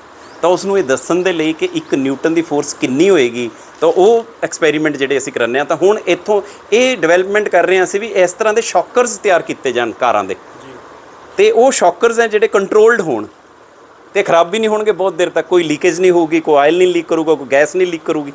ਤਾਂ ਇਹ ਕਨਸੈਪਟ ਜਿਹੜਾ ਹੈ ਰਿਪਲਸ਼ਨ ਤੋਂ ਅਸੀਂ ਲੈ ਕੇ ਆਉਣਾ ਚਾਹੁੰਦੇ ਹਾਂ। ਤੇ ਇਸੇ ਤਰ੍ਹਾਂ ਦੇ ਇਸ ਰਿਪਲਸ਼ਨ ਕਨਸੈਪਟ ਤੋਂ ਹੀ ਸਾਡੇ ਕੋਲ ਬਣੀ ਹੈ ਮੈਗਲੇਵ ਟ੍ਰੇਨ ਜਿਹੜੀ ਜਰਮਨੀ ਨੇ ਬਣਾਈ, 603 ਕਿਲੋਮੀਟਰ 1 ਘੰਟੇ 'ਚ ਜਾ ਰਹੀ ਹੈ। ਤਾਂ ਉਹ ਮੈਗਨੈਟਿਕ ਟ੍ਰੇਨ ਦਾ ਵੀ ਇਹੀ ਕਨਸੈਪਟ ਹੈ ਕਿ ਮੈਂ ਮੈਗਨੇਟਸ ਲਗਾਏ ਹੋਏ ਇੱਕ ਸੀਡੀਜ਼ ਲੈ ਕੇ, ਯੂਜ਼ਡ ਸੀਡੀਜ਼। ਤਾਂ ਹੁਣ ਇਸ ਨੂੰ ਜੇ ਮੈਂ ਇਸ ਤਰ੍ਹਾਂ ਰੱਖ ਲੈਣਾ ਤਾਂ ਹੁਣ ਤੁਸੀਂ ਦੇਖੋ ਵੀ ਇਹ ਜੁੜ ਨਹੀਂ ਰਹੇ, ਤਾਂ ਹੁਣ ਇਸ ਨੂੰ ਥੋੜੀ ਜਿਹੀ ਵੀ ਫੋਰਸ ਮਿਲੇਗੀ ਤਾਂ ਇਹ ਮੂਵਮੈਂਟ 'ਚ ਆ ਜਾਏਗੀ। ਤਾਂ ਉਹ ਕਿਉਂ ਆਈ ਹੈ, ਕਿਉਂਕਿ ਰਿਪਲਸ਼ਨ ਹੋ ਰਹੀ। ਤਾਂ ਉਹ ਹੀ ਕਨਸੈਪਟ ਹੈ ਜਿਹੜਾ ਵੀ ਮੈਗਲੇਵ ਟ੍ਰੇਨ ਕੀ ਹੁੰਦੀ ਹੈ, ਤਾਂ ਇੱਥੇ ਬੈਠੇ ਸਮਝਾਇਆ ਜਾ ਸਕਦਾ। ਹੁਣ ਮੈਂ ਉਹਨਾਂ ਨੂੰ ਜਰਮਨੀ ਤਾਂ ਲੈ ਕੇ ਨਹੀਂ ਜਾ ਸਕਦਾ ਟ੍ਰੇਨ ਦਿਖਾਉਣ ਵਾਸਤੇ, ਤਾਂ ਉਹ ਕਨਸੈਪਟ ਹੈ ਜਿਹੜਾ ਇੱਕ ਮਾਡਲ ਦੇ ਰੂਪ ਦੇ ਵਿੱਚ ਉਹਨਾਂ ਨੂੰ ਸਮਝ ਆ ਜੇ, ਅੱਛਾ ਸਰ, ਅੱਛਾ ਇਸ ਤਰ੍ਹਾਂ ਚੱਲਦੀ ਹੈ ਟ੍ਰੇਨ, ਇਸ ਤਰ੍ਹਾਂ ਜਦੋਂ ਰਿਪੈਲ ਕਰਦਾ ਇੱਕ ਮੈਗਨੇਟ ਦੂਸਰੇ ਨੂੰ ਤਾਂ ਅੱਗੇ ਚਲਾ ਜਾਂਦਾ। ਤਾਂ ਇਸ ਦੇ ਨਾਲ ਹੀ ਉਹਨਾਂ ਨੂੰ ਇਹ ਵੀ ਕਰਕੇ ਦਿਖਾ ਦਈਦਾ ਕਿ ਇਹ ਜਿਹੜਾ ਸਾਡੇ ਕੋਲ ਕਨਸੈਪਟ ਹੈ ਨਾ ਮੈਗਨੇਟ ਵਾਲਾ, ਕਿ ਮੈਗਨੈਟਿਕ ਟ੍ਰੇਨ ਜਿਹੜੀ ਹੈ ਉਹ ਕਿਸ ਤਰ੍ਹਾਂ ਦੇ ਨਾਲ ਕੰਮ ਕਰਦੀ ਹੈ। ਇਹ ਦੇਖੋ ਤੁਸੀਂ ਹੁਣ ਇੱਥੇ ਤੁਹਾਨੂੰ ਦਿਖਾਵਾਂਗੇ ਕਿ ਇਹ ਰਿਪਲਸ਼ਨ ਦਾ ਜਦੋਂ ਕਨਸੈਪਟ ਆ ਗਿਆ ਇਹ ਹੁਣ ਅੱਗੇ ਜਾਣਾ ਸ਼ੁਰੂ ਹੋ ਗਿਆ ਹੋਇਆ। ਤਾਂ ਮੇਰੇ ਖਿਆਲ ਤੇ ਇਹ ਤੁਹਾਨੂੰ ਨਜ਼ਰ ਆ ਰਿਹਾ ਹੋਵੇਗਾ। ਇਹ ਦੇਖੋ, ਤੇ ਆਪਸ ਦੇ ਵਿੱਚ ਕੋਈ ਕੰਟੈਕਟ ਨਹੀਂ ਹੋ ਰਿਹਾ ਇਹਨਾਂ ਦਾ, ਲੇਕਿਨ ਉਹ ਉਸ ਨੂੰ ਅੱਗੇ ਲੈ ਕੇ ਜਾ ਰਿਹਾ। ਤੇ ਕਿਸ ਤਰ੍ਹਾਂ ਦੇ ਨਾਲ ਇਹ ਟ੍ਰੇਨ ਹੈ ਜਿਹੜੀ ਇਹ ਮੂਵਮੈਂਟ ਦਿੰਦੀ ਹੈ, ਔਰ ਇਹਦੇ 'ਚ ਦੇਖੋ ਕਿੰਨਾ ਸਾਡਾ ਕੋਈ ਫਿਊਲ ਲੱਗਿਆ ਨਹੀਂ ਹੈ, ਸਿਰਫ ਰਿਪਲਸ਼ਨ ਦੇ ਨਾਲ ਹੀ ਅਸੀਂ ਇਸ ਨੂੰ ਕਰ ਲਿਆ ਹੋਇਆ। ਤਾਂ ਇਸ ਤਰ੍ਹਾਂ ਦੇ ਕਨਸੈਪਟ ਜਦੋਂ ਵਿਦਿਆਰਥੀਆਂ ਤੱਕ ਲੈ ਕੇ ਜਾਂਦੇ ਹਨ ਜੀ, ਤਾਂ ਵਿਦਿਆਰਥੀਆਂ ਨੂੰ ਇਹ ਲੱਗਦਾ ਹੈ ਕਿ ਵਾਕਿਆ ਦੇ ਵਿੱਚ ਅਸੀਂ ਕੁਝ ਹੁਣ lines of magnetic lines of force ਹੈ। ਤਾਂ ਹੁਣ ਉਹ ਮੈਗਨੈਟਿਕ ਲਾਈਨਸ ਆਫ ਫੋਰਸ ਦਿਖਾਉਣ ਦੇ ਲਈ ਅਸੀਂ ਇਸ ਦੇ ਵਿੱਚ ਕੀ ਪਾਇਆ ਹੋਇਆ, ਇੱਕ ਮੈਗਨੇਟ ਰੱਖੇ ਹੋਏ। ਹੁਣ ਤੁਸੀਂ ਦੇਖੋਗੇ ਕਿ ਜਦੋਂ ਮੈਂ ਉਹਨਾਂ ਮੈਗਨੇਟਸ ਨੂੰ ਰਿਮੂਵ ਕਰ ਦਿੰਦਾ ਤਾਂ ਮੇਰੇ ਕੋਲ ਕੀ ਹੈ, ਇਹ ਸਿੰਪਲ, ਮੈਂ ਕੈਮਰਾਮੈਨ ਸਾਥੀ ਨੂੰ ਨੇੜੇ ਕਰਕੇ ਦਿਖਾ ਦੇਣਗੇ, ਇੱਕ ਵਾਰ ਨੇੜੇ ਆ ਕੇ ਦਿਖਾਓਗੇ। ਤੇ ਇਹ ਸਿੰਪਲ ਆਇਰਨ ਡਸਟ ਹੈ ਜੀ ਸਾਡੇ ਕੋਲ, ਠੀਕ ਹੈ ਜੀ, ਠੀਕ ਹੈ ਨਾ ਜੀ। ਹੁਣ ਲੇਕਿਨ ਜਿਵੇਂ ਹੀ ਮੈਂ ਇਸ ਦੇ ਵਿੱਚ ਇਹ ਮੈਗਨੇਟ ਇਨਸਰਟ ਕਰ ਦਿੰਦਾ ਤਾਂ ਤੁਸੀਂ ਦੇਖੋ ਕਿ ਇਹ ਮੈਗਨੈਟਿਕ ਲਾਈਨਸ ਆਫ ਫੋਰਸ ਦਾ ਜਿਹੜਾ ਹੈਗਾ ਸਾਡੇ ਕੋਲ ਕਨਸੈਪਟ ਆ ਜਾਂਦਾ ਜੀ, ਕਿ ਨਾਰਥ ਤੋਂ ਚੱਲਦੀਆਂ ਸਾਊਥ ਤੇ ਜਾਂਦੀਆਂ ਤੇ ਕਿਸ ਤਰ੍ਹਾਂ ਦੇ ਨਾਲ। ਉਹ ਫਿਰ ਇਸ ਤੋਂ ਬਾਅਦ ਅਸੀਂ ਉਹਨਾਂ ਨੂੰ ਦੱਸਦੇ ਹਾਂ ਵੀ ਇਹ ਜਿਹੜਾ ਮੈਗਨੈਟਿਕ ਸਾਡੇ ਕੋਲ ਇਫੈਕਟ ਹੈ, ਮੈਗਨੈਟਿਕ ਇਫੈਕਟ ਦੇ ਆਉਣ ਦੇ ਨਾਲ ਇਲੈਕਟ੍ਰਿਸਿਟੀ ਜਨਰੇਸ਼ਨ ਕਿਵੇਂ ਹੁੰਦੀ ਹੈ। ਹੁਣ ਫਿਰ ਇਸੇ ਚੀਜ਼ ਨੂੰ ਅਸੀਂ ਉਸ ਦੇ ਵਿੱਚ ਇਲੈਕਟ੍ਰਿਸਿਟੀ ਜਨਰੇਸ਼ਨ ਦੇ ਵਿੱਚ ਲੈ ਜਾਂਦੇ ਹਾਂ ਉਹਨਾਂ ਨੂੰ ਕਿ ਇੰਡਿਊਸਡ ਕਰੰਟ ਕੀ ਹੁੰਦਾ। ਤੁਸੀਂ ਦੇਖੋ ਕਿ ਜੇ ਮੈਂ ਇਹ ਕਾਪਰ ਕੋਇਲ ਹੈ ਇੱਕ ਕਾਪਰ ਕੋਇਲ ਦੇ ਵਿੱਚ ਜੇ ਮੈਂ ਮੈਗਨੇਟ ਰੱਖਦਾ ਤਾਂ ਕੱਲਾ ਰੱਖਣ ਦੇ ਨਾਲ ਨਹੀਂ ਕੁਝ ਹੋਇਆ, ਲੇਕਿਨ ਜਦੋਂ ਹੀ ਮੈਂ ਇਸ ਨੂੰ ਮੈਗਨੇਟ ਨੂੰ ਮੂਵ ਕਰਦਾ ਔਰ ਮੋਰ ਓਵਰ ਪਰਪੈਂਡੀਕੂਲਰਲੀ ਮੂਵ ਕਰਾਂ, ਕੱਟ ਕਰੇ ਉਸ ਨੂੰ, ਹੈ ਨਾ, ਤਾਂ ਦੇਖੋ ਤੁਸੀਂ ਉਹ ਗਲੋ ਕਰਨ ਲੱਗ ਗਿਆ, LED ਗਲੋ ਕਰਦਾ ਨਜ਼ਰ ਆਏਗਾ ਤੁਹਾਨੂੰ। ਤਾਂ ਹੁਣ ਇਸ ਦੇ ਨਾਲ ਹੀ ਲੈਂਜ਼ਸ ਲਾ ਪੜਾ ਦਈਦਾ ਕਿ ਇਸ ਦੇ ਪੋਲ ਚੇਂਜ ਕਰ ਲਓ। ਹੁਣ ਜਦੋਂ ਅਸੀਂ ਪੋਲ ਚੇਂਜ ਕਰਦੇ ਹਾਂ ਤਾਂ ਦੂਸਰੇ ਵਾਲਾ ਬਲਬ ਗਲੋ ਕਰਨ ਲੱਗ ਜਾਂਦਾ, ਇਹਦਾ ਮਤਲਬ ਪੋਲੈਰਿਟੀ ਚੇਂਜ ਹੋਏਗੀ ਡਾਇਰੈਕਸ਼ਨ ਚੇਂਜ ਕਰਨ ਦੇ ਨਾਲ, ਰਾਈਟ। ਤੋ ਇਹ ਮਤਲਬ ਵੀ ਦੇਖੋ ਹੁਣ ਤੁਹਾਡੇ ਸਾਹਮਣੇ MD ਸਾਹਿਬ ਕਿ ਸਾਡੇ ਕੋਲ ਆਪਰੇਟਸ ਹੈ, ਆਪਰੇਟਸ ਦੇ ਨਾਲ ਛੋਟੀਆਂ-ਛੋਟੀਆਂ ਗੱਲਾਂ ਬੱਚੇ ਦੇ ਦਿਮਾਗ ਦੇ ਵਿੱਚ ਬੈਠ ਜਾਂਦੀਆਂ ਵੀ ਹਾਂ ਇਸ ਤਰ੍ਹਾਂ ਹੋ ਰਿਹਾ ਸੀਗਾ, ਉਹਨੂੰ ਸਮਝ ਆ ਜਾਂਦੀ ਹੈ। ਮਤਲਬ ਬੇਸਿਕ ਸਾਡਾ ਕੰਮ ਇਹੀ ਹੈ ਵੀ ਉਸ ਨੂੰ ਪਤਾ ਲੱਗੇ, ਸਿਰਫ ਬਲੈਕ ਬੋਰਡ ਦੇ ਉੱਤੇ ਲਿਖਣ ਦੇ ਨਾਲ ਨਹੀਂ ਵੀ ਹਾਂ ਵੀ ਇਹ ਇਦਾਂ ਹੁੰਦਾ, ਕਰਕੇ ਦੇਖਿਓ, ਕਰਕੇ ਦੇਖਿਓ। ਤੇ ਜਿਹੜਾ ਬੱਚਾ ਪ੍ਰੈਕਟੀਕਲ ਦੇ ਨਾਲ ਪੜਦਾ ਹੈ ਨਾ, ਉਹਨੂੰ ਭੁੱਲਦਾ ਨਹੀਂ ਜੀ, ਕਦੇ ਵੀ ਭੁੱਲਦਾ ਨਹੀਂ। ਥਿਊਰੀ ਫਿਰ ਭੁੱਲ ਜਾਂਦੀ। ਹੁਣ ਘਰ ਦੇ ਵਿੱਚ ਕੀ ਹੈ, ਘਰ ਦੇ ਵਿੱਚ ਪ੍ਰੈਕਟੀਕਲ ਹੀ ਹੈ ਨਾ ਸਾਰਾ। ਹੁਣ ਮਦਰ ਜੇ ਆਟਾ ਗੁੰਨ ਰਹੀ ਹੈ ਤਾਂ ਪ੍ਰੈਕਟੀਕਲ ਹੈ, ਤੇ ਮਦਰ ਜੇ ਉਸ ਆਟੇ ਨੂੰ ਗੁੰਨ ਕੇ ਫਿਰ ਉਸ ਤੋਂ ਬਾਅਦ ਪੇੜਾ ਬਣਾਉਂਦੀ ਹੈ, ਪ੍ਰੈਕਟੀਕਲ ਹੈ, ਵੇਲਦੀ ਹੈ ਉਸ ਨੂੰ, ਪ੍ਰੈਕਟੀਕਲ ਹੈ, ਫਿਰ ਉਹ ਤਵੇ ਤੇ ਜਾਂਦੀ ਹੈ ਰੋਟੀ, ਪ੍ਰੈਕਟੀਕਲ ਹੈ, ਫਿਰ ਉਹ ਕਿੰਨੇ ਟਾਈਮ ਦੇ ਬਾਅਦ ਚੱਕ ਕੇ ਦੂਜਾ ਪਾਸਾ ਕਰਨਾ, ਨਾ ਕੀਤਾ ਸੜ ਜੂਗੀ, ਪ੍ਰੈਕਟੀਕਲ ਹੈ। ਉਹ ਆਟੋਮੈਟਿਕਲੀ ਮਤਲਬ ਸੈਟਿੰਗ ਹੋ ਜਾਂਦੀ ਹੈ ਵੀ ਹਾਂ ਵੀ ਇਹਦਾ ਇਦਾਂ ਦੀ ਸ਼ੇਪ ਹੋ ਗਈ, ਹੁਣ ਇਹਦਾ ਦੂਜਾ ਪਾਸਾ ਬਦਲਦੀ ਹੈ। ਫਿਰ ਉਹ ਫੁੱਲਦੀ ਕਿਉਂ ਹੈ? ਉਹਨੂੰ ਆਟੇ ਦੇ ਵਿੱਚ ਪਾਣੀ ਪਾ ਕੇ ਅਸੀਂ ਗੁੰਨਿਆ ਸੀਗਾ, ਤੇ ਉਹ ਜਿਹੜਾ ਪਾਣੀ ਆ ਉਹ ਵਾਸ਼ਪੀਕਰਨ ਵੈਪੋਰੇਸ਼ਨ ਹੁੰਦੀ ਹੈ, ਉਹ ਪਾਣੀ ਦੇ ਨਾਲ ਕਾਰਨ ਉਹ ਫਿਰ ਫੁੱਲਦੀ ਹੈ, ਉਹਦੇ 'ਚ ਹੀਟ ਜਦੋਂ ਮਿਲਦੀ ਹੈ ਉਸ ਨੂੰ, ਤੇ ਉਹ ਪਾਣੀ ਉੱਡਦਾ ਸਾਡਾ। ਮਤਲਬ ਹਰ ਚੀਜ਼ ਦੇ ਵਿੱਚ ਸਾਇੰਸ ਹੈ, ਲੇਕਿਨ ਉਹ ਕਿੱਥੋਂ ਲੱਭੇ ਬੱਚਾ, ਗੱਲ ਤਾਂ ਇਹ ਹੈ ਨਾ ਸਾਰੀ। ਤਾਂ ਇਸ ਤਰ੍ਹਾਂ ਦੇ ਕਨਸੈਪਟਸ ਲੈ ਕੇ ਫਿਰ ਅਸੀਂ ਅੱਗੇ ਉਸ ਨੂੰ ਇੱਥੇ ਲੈ ਜਾਂਦੇ ਹਾਂ ਕਿ ਸਿੰਪਲ ਇੱਕ ਸਾਡੇ ਕੋਲ ਬੈਲੂਨ ਹੋਇਆ ਕਰਦਾ, ਉਸ ਬੈਲੂਨ ਦੇ ਵਿੱਚ 에ਅਰ ਭਰਦੇ ਹਾਂ। ਹੁਣ ਗੱਲ ਇੱਥੇ 에ਅਰ ਭਰਨ ਤੱਕ ਹੀ ਸੀਮਿਤ ਨਹੀਂ ਹੈ, ਠੀਕ ਹੈ। ਬੱਚੇ ਨੂੰ ਤੁਸੀਂ ਦੇਤਾ ਵੀ ਬੱਚੇ ਇਹਦੇ ਵਿੱਚ ਹਵਾ ਭਰ ਦੇਗਾ, ਲੇਕਿਨ ਉਸ ਨੂੰ ਪੁੱਛਣਾ ਵੀ ਹਵਾ ਆਈ ਕਿੱਥੋਂ ਹੈ, ਤਾਂ ਉਹ ਦਿਮਾਗ ਲਗਾਏਗਾ ਵੀ ਹਵਾ ਕਿੱਥੋਂ ਆਈ ਹੈ। ਉਹ ਕੋਈ ਬੱਚੇ ਕਹਿ ਦਿੰਦੇ ਮੈਨੂੰ ਪੰਪ 'ਚੋਂ ਆਈ ਹੈ, ਮੈਂ ਫਿਰ ਉਹਨਾਂ ਨੂੰ ਕਹਿੰਦਾ ਰੁਕੋ ਇੱਕ ਮਿੰਟ, ਫਿਰ ਮੈਂ ਉਹਨਾਂ ਨੂੰ ਪੰਪ ਖੋਲ ਕੇ ਦਿਖਾਉਣਾ ਵੀ ਦਿਖਾਓ ਕਿੱਥੇ ਹੈ, ਵਿੱਚ ਤਾਂ ਨਹੀਂ, ਜੇ ਵਿੱਚ ਹੈ ਤਾਂ ਇਹਦੇ 'ਚ ਭਰਤੀ, 10 ਗੁਬਾਰਿਆਂ 'ਚ ਹੋਰ ਭਰਤੀ, ਖਤਮ ਕਿਉਂ ਨਹੀਂ ਹੋਈ? ਤਾਂ ਉਹ ਫਿਰ ਸੋਚਦੇ ਆ। ਮੈਂ ਕਹਿੰਦਾ ਵੀ ਇਹਨੂੰ ਪੜ੍ਹੋ, ਇਹਨੂੰ ਸਟੱਡੀ ਕਰੋ, ਹਰ ਇੱਕ ਇੰਸਟਰੂਮੈਂਟ ਨੂੰ ਵਰਤਣ ਤੋਂ ਪਹਿਲਾਂ ਸਟੱਡੀ ਕਰੋ ਵੀ ਇਹਦੇ ਪਿੱਛੇ ਮੋਰੀਆਂ ਕਿਉਂ ਲਗਾਈਆਂ, ਇਹਦੇ ਵਿੱਚ ਵਾਲਵ ਹੈ, ਜਦੋਂ ਇਹ ਇਸ ਨੂੰ ਸੱਕ ਕਰਦਾ ਹੈ 에ਅਰ ਨੂੰ, ਐਟਮੋਸਫੇਰਿਕ 에ਅਰ ਹੈ, ਉਹ ਹਵਾ ਇਹਦੇ ਵਿੱਚ ਭਰ ਜਾਂਦੀ ਹੈ, ਫਿਰ ਅੱਗੇ ਅੰਡਰ ਪ੍ਰੈਸ਼ਰ ਅਸੀਂ ਭੇਜਦੇ ਹਾਂ। ਨਹੀਂ ਤਾਂ ਹਵਾ ਸਭ ਜਗ੍ਹਾ ਪਈ ਹੈ, ਗੁਬਾਰੇ ਵੀ ਖੁੱਲ੍ਹੇ ਹੀ ਪਏ ਸੀਗੇ, ਭਰ ਜਾਣੇ ਚਾਹੀਦੇ ਸੀ। ਇਹਦੇ ਨਾਲ ਅੰਡਰਸਟੈਂਡਿੰਗ ਬਣਦੀ ਹੈ ਬੱਚੇ ਦੀ। ਹੁਣ ਉਸ ਨੂੰ ਜਦੋਂ ਇਹ ਗੁਬਾਰੇ ਦੇ ਵਿੱਚ ਹਵਾ ਭਰ ਲਈ ਅਸੀਂ, ਫਿਰ ਉਸ ਨੂੰ ਕਹੀਦਾ ਵੀ ਇਹ ਦੇਖ ਬੇਟੇ ਇਹ ਗੁਬਾਰਾ ਹੈ, ਹੁਣ ਇਹ ਮੇਰੇ ਹੱਥ ਦੇ ਨਾਲ ਚਿਪਕ ਜੂਗਾ। ਹੈ ਸਰ, ਹੱਥ ਦੇ ਨਾਲ ਚਿਪਕ ਜੂਗਾ? ਬਿਲਕੁਲ ਚਿਪਕੂਗਾ, ਕਿਉਂਕਿ ਕਨਸੈਪਟ ਹੈ ਬੁੱਕ ਦੇ ਵਿੱਚ ਲਿਖਿਆ ਕਿ ਹੱਥ ਦੇ ਨਾਲ ਚਿਪਕ ਜਾਂਦੀਆਂ ਚੀਜ਼ਾਂ, ਪਰ ਕਦੋਂ? ਜਦੋਂ ਇਹਨੂੰ ਰੱਬ ਕਰਦੇ ਹਾਂ। ਹੁਣ ਦੇਖੋ ਮੈਂ ਇਸ ਨੂੰ ਰੱਬ ਨਹੀਂ ਕੀਤਾ ਹੈ ਤਾਂ ਇਹ ਨਹੀਂ ਚਿਪਕ ਰਿਹਾ, ਇਹ ਤੁਹਾਡੇ ਸਾਹਮਣੇ ਆ, ਦੇਖ ਲਓ, ਨਹੀਂ ਚਿਪਕ ਰਿਹਾ। ਲੇਕਿਨ ਜਿਵੇਂ ਮੈਂ ਇਸ ਨੂੰ ਰੱਬ ਕਰਦਾ, by rubbing the charges appear, charge always resides on the surface. ਕਿਆ ਬਾਤ ਹੈ, ਦੇਖੋ। ਤਾਂ ਫਿਰ ਬੱਚਾ ਖੁਦ ਕਰਕੇ ਦੇਖਣ ਦੀ ਕੋਸ਼ਿਸ਼ ਕਰਦਾ ਵੀ ਲੈ ਮੈਂ ਕਰਦਾ, ਹੈ ਨਾ। ਤਾਂ ਮਤਲਬ ਇਹ ਸਿੰਪਲ ਜਿਹਾ ਕਨਸੈਪਟ ਉਸ ਨੂੰ ਦੱਸਣਾ ਵੀ ਯਾਰ ਪਹਿਲਾਂ ਕਿਉਂ ਨਹੀਂ ਚਿਪਕ ਰਿਹਾ ਸੀ, ਹੁਣ ਕਿਉਂ ਚਿਪਕ ਗਿਆ, ਉਹਦੇ ਸਮਝ 'ਚ ਆ ਜਾਂਦੀ ਹੈ ਗੱਲ ਵੀ ਹਾਂ। ਫਿਰ ਉਸ ਨੂੰ ਇਸੇ ਦੇ ਨਾਲ ਕਰਕੇ ਦਿਖਾਣਾ ਵੀ ਬੱਚੇ ਨੂੰ ਇਹ ਨਹੀਂ ਕਹਿਣਾ ਹੈਗਾ ਵੀ ਹਾਂ ਬੇਟੇ ਆਹ ਜਿਹੜੀ ਚੀਜ਼ ਹੈਗੀ ਹੈ ਸਿਰਫ ਗੁਬਾਰਾ ਰਗੜਨ ਦੇ ਨਾਲ ਹੀ ਹੁੰਦੀ ਹੈ। ਕੋਈ ਚੀਜ਼ ਲਿਆਓ, ਤੁਸੀਂ ਕਿਸੇ ਵੀ ਚੀਜ਼ ਨੂੰ ਰਗੜੋਗੇ ਤਾਂ ਉਸ ਦੇ ਵਿੱਚ ਜਿਹੜੀ ਇਹ ਆ ਜਾਣੀ। ਸਾਡੇ ਕੋਲ ਸਰ ਜਿਹੜੇ ਪਲੰਬਰ ਯੂਜ਼ ਕਰਦੇ ਨੇ ਟੈਫਲਨ ਟੇਪ ਹੋਇਆ ਕਰਦੀ ਜੀ, ਇਹ ਸਿੰਪਲ ਘਰ ਦੇ ਵਿੱਚ ਆਮ ਅਵੇਲੇਬਲ ਹੈ, 20 ਰੁਪਏ ਦੀ ਬਾਜ਼ਾਰੋਂ ਮਿਲ ਜਾਂਦੀ ਹੈ, ਠੀਕ ਹੈ। ਤਾਂ ਹੁਣ ਇਹ ਦੇਖੋ ਤੁਸੀਂ ਮੇਰੇ ਹੱਥ ਦੇ ਨਾਲ ਇਹ ਚਿਪਕ ਨਹੀਂ ਰਹੀ ਹੈ ਜੀ, ਤੁਸੀਂ ਦੇਖ ਰਹੇ ਹੋ। ਗੱਲ ਕੀ ਹੈ, ਕਿਉਂਕਿ ਰੱਬ ਨਹੀਂ ਕੀਤਾ ਹੋਇਆ। ਹੁਣ ਇਸੇ ਨੂੰ ਮੈਂ ਰੱਬ ਕਰੂੰਗਾ ਤੁਹਾਡੇ ਸਾਹਮਣੇ, ਤਾਂ ਤੁਸੀਂ ਦੇਖਣਾ ਵੀ ਕੀ ਹੋਣ ਜਾ ਰਿਹਾ ਜੀ। ਕਿੰਨੀ ਜਲਦੀ ਦੇ ਨਾਲ ਉਹ ਸਟਿਕ ਕੀਤੀ ਹੈ ਮੇਰੇ ਹੱਥ ਦੇ ਨਾਲ, ਤੁਸੀਂ ਦੇਖੋ। ਤਾਂ ਮਤਲਬ ਇਹ ਚੀਜ਼ ਜਦੋਂ ਬੱਚਾ ਕਰਕੇ ਹਾਂ ਸਰ ਵਾਕਈ ਰੱਬ ਕਰਨ ਦੇ ਨਾਲ ਚਾਰਜਿਸ ਅਪੀਅਰ ਹੁੰਦੇ ਆ। ਦੇਖ ਰਹੇ ਹੋ ਕਿ ਇਹ ਮਟੀਰੀਅਲ ਤੇ ਇਹ ਮਟੀਰੀਅਲ ਲਗਭਗ ਸੇਮ ਹੈ, ਪਲਾਸਟਿਕ, ਠੀਕ ਹੈ ਨਾ, ਲੇਟੈਕਸ ਜਿਸ ਨੂੰ ਅਸੀਂ ਕਹਿ ਦਿੰਦੇ ਹਾਂ। ਤਾਂ ਹੁਣ ਤੁਸੀਂ ਦੇਖੋ ਵੀ ਇਸ ਦੇ ਵਿੱਚ ਰਿਪਲਸ਼ਨ ਆ ਰਹੀ ਹੈ, ਦੇਖੋ ਜਿਵੇਂ ਜਿਵੇਂ ਮੈਂ ਇਸ ਦੇ ਨੇੜੇ ਲੈ ਕੇ ਜਾਣਾ ਰਿਪੈਲ ਕਰ ਰਿਹਾ ਇਸ ਨੂੰ, ਦੂਰ ਭੱਜ ਰਿਹਾ ਇਸ ਤੋਂ। ਤਾਂ ਇਹਦਾ ਮਤਲਬ ਸੇਮ ਚਾਰਜਿਸ ਆਰ ਦੇਅਰ ਵੀ ਇਹਨਾਂ ਤੇ ਸੇਮ ਚਾਰਜ ਆ ਗਏ ਹੋਏ।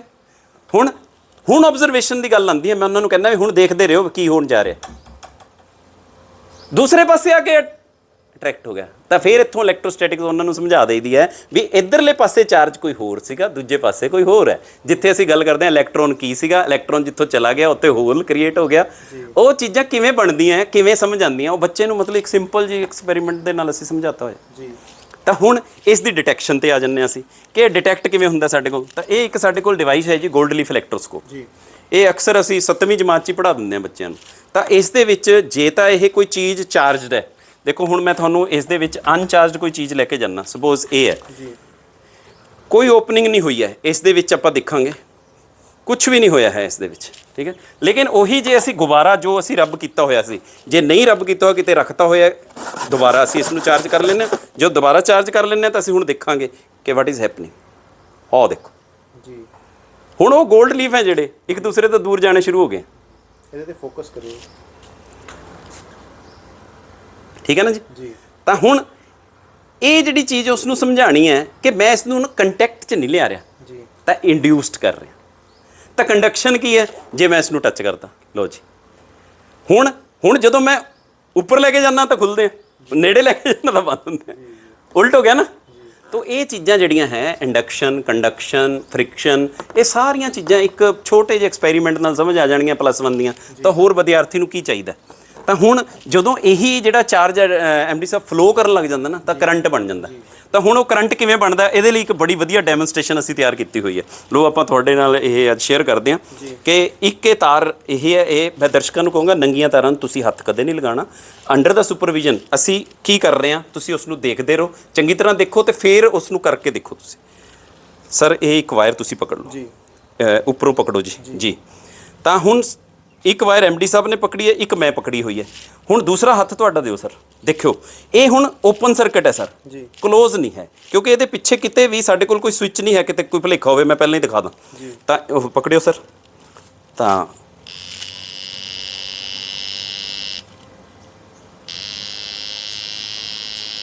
ਹੁਣ ਬੱਚੇ ਨੂੰ ਕਲੀਅਰ ਹੋ ਗਿਆ ਕਿ ਸਵਿਚ ਔਨ ਕੀ ਹੁੰਦਾ ਤੇ ਆਫ ਕੀ ਹੁੰਦਾ ਜੀ, ਹਾਂਜੀ। ਉਹਨੂੰ ਕਲੈਰਿਟੀ ਆ ਗਈ ਇਸ ਚੀਜ਼ ਦੀ। ਜਦੋਂ ਉਸ ਨੂੰ ਇਹ ਕਲੈਰਿਟੀ ਆ ਜਾਏਗੀ ਤਾਂ ਉਸ ਨੂੰ ਅਸੀਂ ਦੱਸ ਦਾਂਗੇ ਕਿ ਸਾਡੀ ਪੂਰੀ ਬੋਡੀ ਦੇ ਵਿੱਚੋਂ ਇਸ ਵੇਲੇ ਜਿਹੜਾ ਫਲੋ ਕਰ ਰਿਹਾ, ਦੇਖੋ ਹੁਣ ਜੀ। ਤਾਂ human body is a good conductor. ਦੇਖੋ ਬੜੇ ਸਹਿਜੀ ਪਤਾ ਲੱਗੀ ਇਹ ਗੱਲ।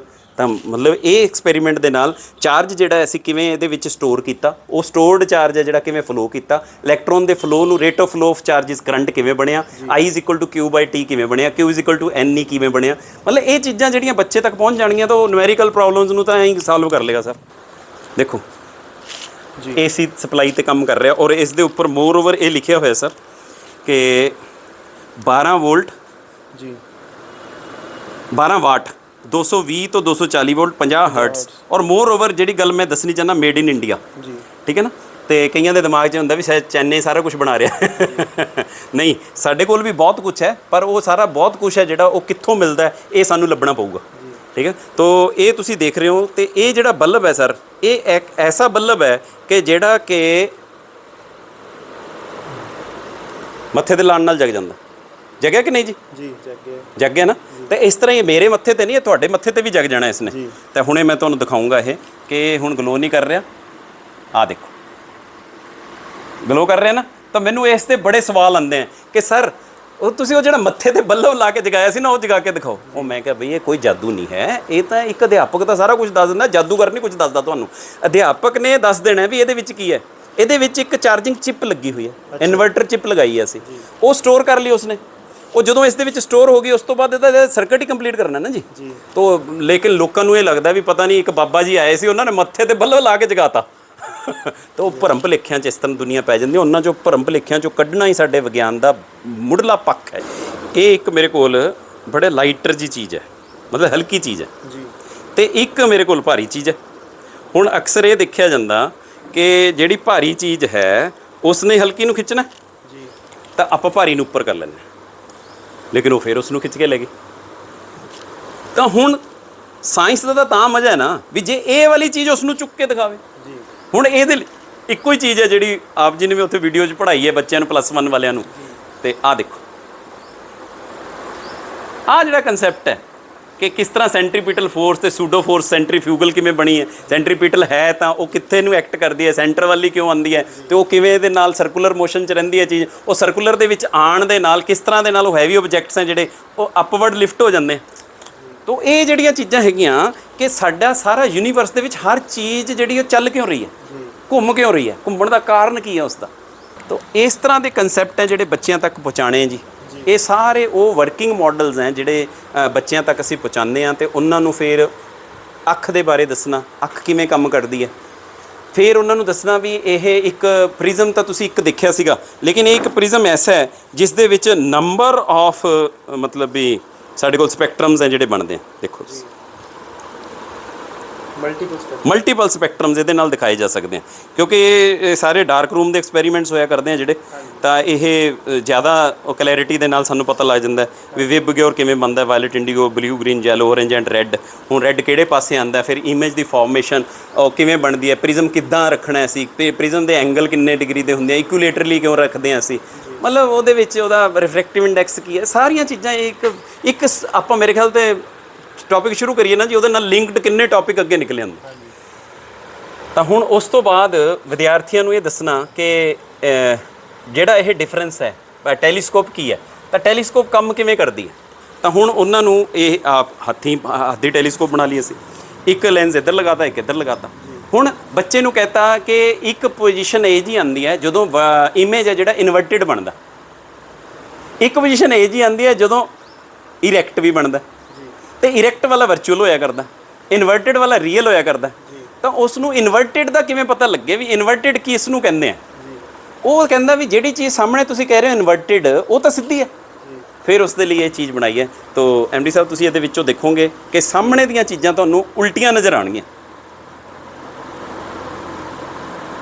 ਹਾਂਜੀ, ਉਲਟਾ ਨਜ਼ਰ ਆਏਗਾ ਤੁਹਾਨੂੰ। ਹੁਣ ਜਿਹੜੀ ਚੀਜ਼ ਉਹ ਉਲਟੀ ਨਜ਼ਰ ਆ ਰਹੀ ਹੈ ਪਰ ਉਹ ਤਾਂ ਸਿੱਧੀ ਹੈ। ਹੁਣ ਕਨਸੈਪਟ ਕਲੀਅਰ ਹੋ ਗਿਆ ਕਿ ਉਹ ਸਾਹਮਣੇ ਤੁਸੀਂ ਪੌਟ ਦੇਖ ਰਹੇ ਹੋ ਹੈ ਨਾ, ਉਹ ਉਲਟਾ ਹੋ ਗਿਆ, ਲੇਕਿਨ ਉਹ ਉਲਟਾ ਨਹੀਂ ਹੈ, ਸਿੱਧਾ ਹੈ। ਪਰ ਕੀ ਉਲਟਾ ਕੀ ਹੋਇਆ ਫਿਰ ਉਹਦਾ, ਇਹਦਾ ਮਤਲਬ ਇਸ ਦੇ ਵਿੱਚ ਕੋਈ ਹੋਰ ਚੀਜ਼ ਹੈ ਇਨ ਬਿਟਵੀਨ ਥੀਸ ਟੂ। ਉਹ ਕੀ ਹੈ, ਇਮੇਜ ਹੈ। ਇੱਕ ਤਾਂ ਉਹਨੂੰ ਪਤਾ ਲੱਗੇ ਇਮੇਜ ਕੀ ਹੁੰਦਾ, ਫਿਰ ਇੱਕ ਇਨਵਰਟਿਡ ਇਮੇਜ ਕੀ ਹੁੰਦਾ, ਉਸ ਨੂੰ ਇਸ ਚੀਜ਼ ਦਾ ਗਿਆਨ ਹੋ ਗਿਆ ਕਿ ਇਨਵਰਟਿਡ ਇਮੇਜ ਕੀ ਹੁੰਦਾ। ਤਾਂ ਫਿਰ ਡਿਸਟੈਂਸ ਦਾ ਕੰਸੈਪਟ ਲੈ ਕੇ ਅਸੀਂ ਵੀ ਇਹ ਡਿਸਟੈਂਸ ਤੇ ਡਿਪੈਂਡ ਕਰਦਾ ਕਿ ਕਿੰਨੀ ਅਸੀਂ ਦੂਰੀ ਤੇ ਕੋਈ ਚੀਜ਼ ਰੱਖੀ ਹੈ। ਇਸ ਤਰ੍ਹਾਂ ਇਹ ਹੈ ਜੀ ਸਾਡੇ ਕੋਲ ਕਿ if we place the object in between focus and optical centre, ਤਾਂ ਉਹ ਜਿਹੜਾ ਹੈਗਾ ਕਿੱਥੇ ਜਾ ਕੇ ਬਣ ਜਾਂਦਾ, ਸਾਡੇ ਕੋਲ ਇਰੈਕਟ ਬਣਦਾ on the same side of the lens. Object ਜਿੱਧਰ ਹੈ ਉਧਰਲੇ ਪਾਸੇ ਇਮੇਜ ਬਣ ਜਾਂਦਾ, ਤਾਂ ਇਹ ਇੱਥੇ ਜਾ ਕੇ ਬਣਦਾ। ਹੁਣ ਇਸੇ ਦੀ ਜੇ ਪੋਜੀਸ਼ਨ ਚੇਂਜ ਕਰ ਦਿੰਦੇ ਹਾਂ ਅਸੀਂ, ਜੇ ਹੁਣ F ਤੇ ਆ ਗਏ ਤਾਂ ਪੈਰਲਲ ਅਨੰਤ ਤੇ ਹੋ ਗਿਆ, ਇਨਫਾਈਨਾਈਟ ਹੋ ਗਿਆ। ਹੁਣ ਜੇ ਇਸ ਨੂੰ ਅਸੀਂ ਬਿਟਵੀਨ F ਐਂਡ 2F ਲੈ ਜਾਂਦੇ ਹਾਂ ਤਾਂ ਬਿਯੋਂਡ 2F ਆ ਗਿਆ ਹੈ। ਦੇਖੋ ਆਪਣੇ ਆਪ ਹੀ ਆਈ ਜਾਣਾ, ਮੈਂ ਤਾਂ ਇੱਥੇ ਇਹਦੀ position between F and 2F ਕੀਤੀ ਹੈ, ਬਟ ਇਹ ਕਿੱਧਰ ਆ ਗਿਆ, beyond 2F and more over it is inverted. ਤਾਂ ਇਸ ਤਰ੍ਹਾਂ ਦੇ ਨਾਲ 6 ਕੇਸਿਸ ਹੈ ਜਿਹੜੇ ਇੱਕ ਤੀਲਿਆਂ ਦੀ ਮਦਦ ਦੇ ਨਾਲ ਪੜ੍ਹਾਏ ਜਾ ਸਕਦੇ ਆ। ਤਾਂ ਮਤਲਬ ਇਹ ਪੜ੍ਹਾਉਣਾ ਕੋਈ ਔਖੀ ਗੱਲ ਨਹੀਂ ਹੈ। ਬੱਚੇ ਦੇ ਦਿਮਾਗ ਦੇ ਵਿੱਚ ਕਨਸੈਪਟ ਡਿਵੈਲਪ ਹੋ ਜੇ, ਉਸ ਨੂੰ ਪਤਾ ਲੱਗ ਜੇ ਵੀ ਹਾਂ ਮੈਂ ਕਰਨ ਕੀ ਆਇਆ। ਹੁਣ ਐਂਡਰੋਇਡ ਬਾਇਰੋਮੀਟਰ ਹੈ, ਹੁਣ ਅੱਜ ਦਾ ਇਹ ਦਿਖਾ ਰਿਹਾ ਸਾਡੇ ਕੋਲ, ਆ ਦੇਖੋ ਤੁਸੀਂ ਕਿ ਇਸ ਦੇ ਵਿੱਚ ਮੈਂ ਪ੍ਰੈਸ਼ਰ ਦੇ ਨਾਲ ਜੇ ਇਹ ਕਰਾਂ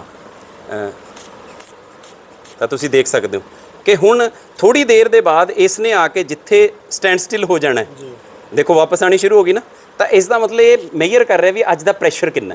ਹੁਣ ਇਹਦੇ ਅਲੱਗ-ਅਲੱਗ ਅਸੀਂ ਐਂਡਰੋਇਡ ਦੇ ਵਿੱਚ ਇਹ ਦਿੱਤਾ ਹੋਇਆ, ਸਟੋਰਮੀ ਹੈ, ਰੇਨੀ ਹੈ, ਚੇਂਜ ਹੋਏਗਾ, ਮਤਲਬ ਜਾਂ ਜਿਹੜਾ ਡਰਾਈ ਰਹਿ ਜਾਏਗਾ, ਬਹੁਤ ਡਰਾਈ ਹੋ ਜਾਏਗਾ, ਜਾਂ ਵੈਰੀ ਹੌਟ ਹੋ ਜਾਏਗਾ। ਤਾਂ ਹੁਣ ਇਸ ਨੇ ਜੇ ਤਾਂ ਇਹ ਰੇਨ ਵਾਲੇ ਕਾਲਮ ਦੇ ਵਿੱਚ ਆ ਕੇ ਖੜ ਗਿਆ ਤਾਂ it means today is raining.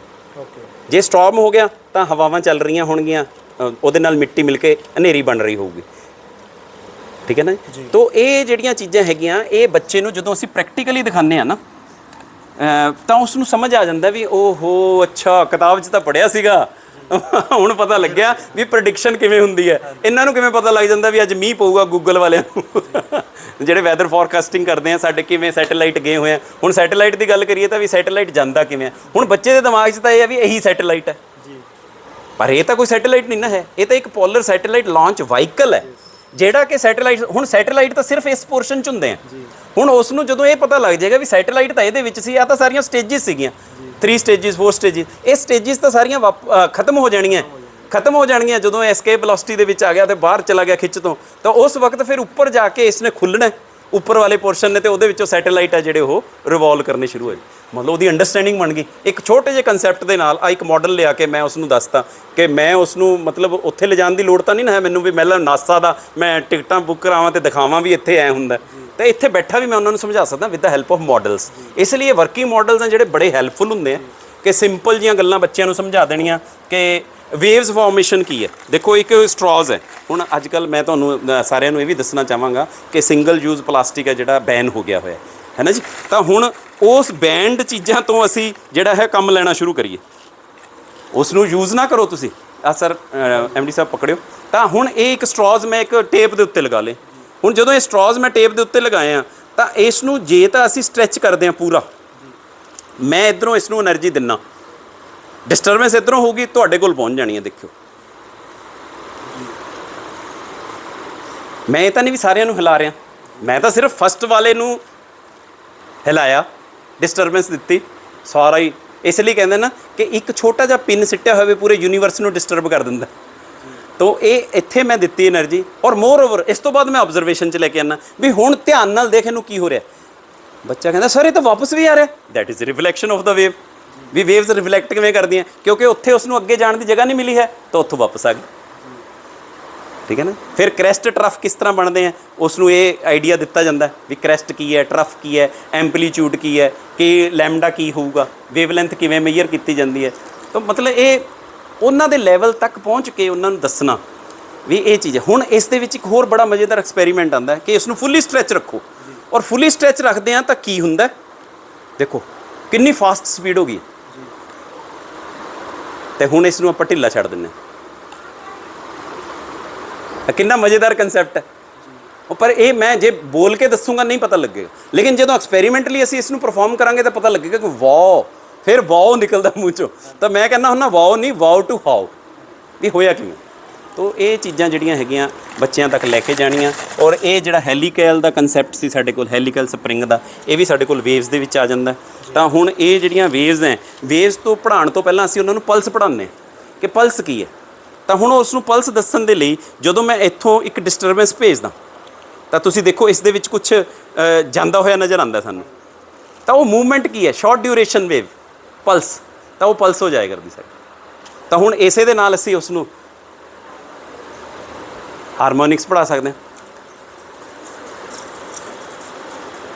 ਜ਼ਿਆਦਾ ਹੋ ਗਿਆ, ਨੋਡਸ ਐਂਟੀ ਨੋਡਸ ਦੀ ਫਾਰਮੇਸ਼ਨ ਹੋ ਗਈ, ਫਿਰ ਨੋਡਸ ਐਂਟੀ ਨੋਡਸ ਦੇ ਫਾਰਮੇਸ਼ਨ ਦੇ ਨਾਲ ਵਾਈਬ੍ਰੇਸ਼ਨਸ ਆ ਗਈਆਂ, ਵਾਈਬ੍ਰੇਸ਼ਨ ਦੇ ਨਾਲ ਸਾਊਂਡ ਪ੍ਰੋਡਿਊਸ ਕਿਵੇਂ ਹੁੰਦੀ ਹੈ। ਮਤਲਬ ਇਹ ਸਾਰੇ ਕੰਸੈਪਟ। ਫਿਰ ਇਸ ਦੇ ਵਿੱਚ ਜੇ ਅਸੀਂ ਟਰਾਂਸਵਰਸ ਵੇਵ 'ਚ ਪੜ੍ਹਾਈਆਂ ਤਾਂ ਲੌਂਗੀਟਿਊਡਨਲ ਨੂੰ ਪੜ੍ਹਾਉਣ ਦੇ ਨਾਲ ਲਈ ਅਸੀਂ ਕੀ ਕਰਦੇ ਹਾਂ। ਆਹ ਦੇਖੋ ਮੈਂ ਤੁਹਾਨੂੰ ਇੱਥੇ ਕਰਕੇ ਦਿਖਾਉਣਾ ਕਿ ਸਾਡੇ ਕੋਲ ਕੰਪਰੈਸ਼ਨ ਅਤੇ ਰੇਰੀਫੈਕਸ਼ਨ ਕਿੱਦਾਂ ਬਣਦੇ। ਲਓ ਜੀ, ਕੰਪਰੈਸ਼ਨਸ ਐਂਡ ਰੇਰੀਫੈਕਸ਼ਨਸ ਆਰ ਫਾਰਮ।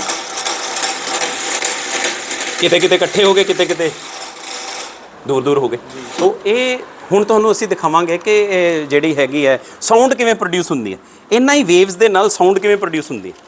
ਹੁਣ ਸਾਡੇ ਕੋਲ ਇੱਕ ਇਹ ਐਲੂਮੀਨੀਅਮ ਦੀ ਰੋਡ ਹੈ। ਹੁਣ ਐਲੂਮੀਨੀਅਮ ਦੀ ਰੋਡ ਦੇ ਵਿੱਚ ਜੇ ਨੋਡ ਤੇ ਐਂਟੀ ਨੋਡ ਦੀ ਫਾਰਮੇਸ਼ਨ ਹੋ ਜਾਏਗੀ ਸਾਡੇ ਕੋਲ, ਤਾਂ ਫਾਰਮੇਸ਼ਨ ਕਰਨ ਦੇ ਲਈ ਬੈਲੈਂਸ ਚਾਹੀਦਾ।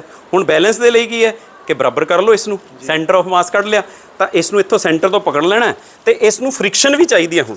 ਹੁਣ ਜਦੋਂ ਅਸੀਂ ਇਸ ਨੂੰ ਫ੍ਰਿਕਸ਼ਨ ਦੇਵਾਂਗੇ ਤਾਂ ਇਸ ਦੇ ਵਿੱਚ ਜੇ ਤਾਂ ਵਾਈਬ੍ਰੇਸ਼ਨਸ ਪ੍ਰੋਡਿਊਸ ਹੋ ਗਈਆਂ ਤੇ ਨੋਡਸ ਤੇ ਐਂਟੀ ਨੋਡਸ ਬਣ ਗਏ ਤਾਂ ਇਸ ਦੇ ਵਿੱਚ ਸਾਊਂਡ ਪ੍ਰੋਡਿਊਸ ਹੋ ਜਾਏਗੀ। ਤਾਂ ਬੱਚੇ ਨੂੰ ਪਤਾ ਲੱਗ ਜਾਏਗਾ ਕਿ ਸਾਊਂਡ ਕਦੋਂ ਪ੍ਰੋਡਿਊਸ ਹੈ। ਲਓ ਜੀ, ਪਰ ਜੇ ਇਸ ਨੂੰ ਇੱਥੋਂ ਪਕੜਨ ਦੀ ਬਜਾਏ ਮੈਂ ਇੱਥੋਂ ਪਕੜ ਲੈਂਦਾ ਥੋੜਾ ਜਿਹਾ ਅੱਗੇ ਪਿੱਛੇ, ਮਤਲਬ ਬੈਲੈਂਸ ਹਟਾ ਦਿੰਦਾ, there will be no sound जी।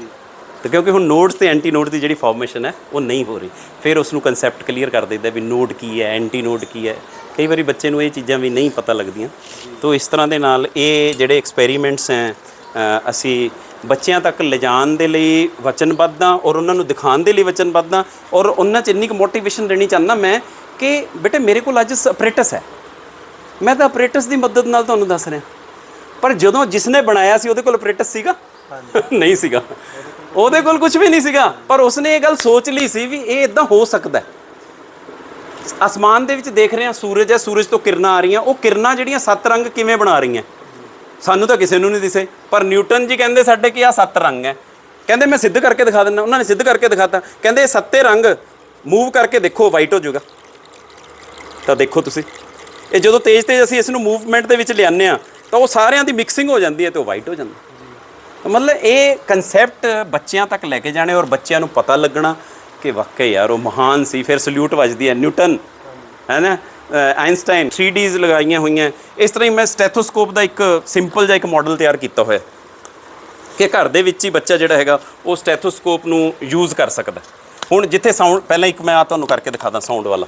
ਇਹ ਵਾਸ਼ਿੰਗ ਮਸ਼ੀਨ ਦੀ ਪਾਈਪ ਹੈ, ਸਿੰਪਲ ਪਾਈਪ ਹੈ ਸਾਡੇ ਕੋਲ। ਬਸ ਇਹ ਦੇਖਿਓ ਤੁਸੀਂ, ਹੁਣ ਇਸ ਦੇ ਵਿੱਚ ਸਿਰਫ 에ਅਰ ਹੈ ਜੀ, ਹੋਰ ਕੁਝ ਨਹੀਂ ਹੈ, ਇਹਦੇ ਆਲੇ ਦੁਆਲੇ 에ਅਰ ਹੈ। ਹੁਣ ਇਸੇ 에ਅਰ ਦੇ ਵਿੱਚੋਂ ਅਸੀਂ ਸਾਊਂਡ ਪ੍ਰੋਡਿਊਸ ਕਰਕੇ ਦਿਖਾਵਾਂਗੇ ਤੁਹਾਨੂੰ। ਮਤਲਬ ਉਹ 에ਅਰ ਕਾਲਮ ਨੂੰ ਅਸੀਂ ਕੀ ਕੀਤਾ ਕਿ ਉਹਦੇ ਚ ਨੋਡਸ ਤੇ ਐਂਟੀ ਨੋਡਸ ਦੀ ਫਾਰਮੇਸ਼ਨ ਕਰਤੀ, ਵਾਈਬ੍ਰੇਸ਼ਨਸ ਆ ਗਈਆਂ, ਸਾਊਂਡ ਪ੍ਰੋਡਿਊਸ ਹੋ ਗਈ। ਦੇਖੋ ਇਹ ਇੱਕ ਸਿੰਪਲ ਸਰਿੰਜ ਹੈ, ਤਾਂ ਜਦੋਂ ਇਸ ਸਰਿੰਜ ਨੂੰ ਅਸੀਂ ਖਿੱਚਦੇ ਹਾਂ ਤਾਂ ਵਾਪਸ ਨਹੀਂ ਜਾ ਰਹੀ ਜੀ। ਖਿੱਚਦੇ ਤਾਂ ਸਾਰੇ ਹੀ, ਪਰ ਇਹ ਵਾਪਸ ਨਹੀਂ ਜਾ ਰਹੀ। ਤਾਂ ਇਹਦਾ ਮਤਲਬ ਕੀ ਹੈ? ਬਸ ਇਹ ਮਤਲਬ ਦੱਸੇ ਮੈਨੂੰ ਤਾਂ ਬੱਚਾ। ਇਹਦਾ ਮਤਲਬ ਇਹ ਹੈ ਵੀ ਇਹਦੇ ਵਿੱਚ ਕੋਈ ਚੀਜ਼ ਹੈ ਤਾਂ ਨਹੀਂ ਵਾਪਸ ਜਾ ਰਹੀ। ਤਾਂ ਉਹ ਚੀਜ਼ ਕੀ ਹੈ? ਹਵਾ ਹੈ। ਕਿਉਂਕਿ ਇੱਥੋਂ ਹਵਾ ਅੰਦਰ ਗਈ ਸੀਗੀ ਤੇ ਹਵਾ ਜਿਹੜੀ ਹੈ ਹੁਣ ਵਾਪਸ ਇਹਨੂੰ ਜਾਣ ਲਈ ਦੇ ਰਹੀ। ਹੁਣ ਜੇ ਅਸੀਂ ਇਹ ਕਰੀਏ ਕਿ ਹਵਾ ਨੂੰ ਅਸੀਂ ਰੋਕ ਲਈਏ, ਹਵਾ ਨਾ ਅੰਦਰ ਜਾਣ ਦਈਏ, ਲਓ ਜੀ ਹੁਣ ਦੇਖੋ, ਹੁਣ ਉੱਥੇ ਕੀ ਹੈ?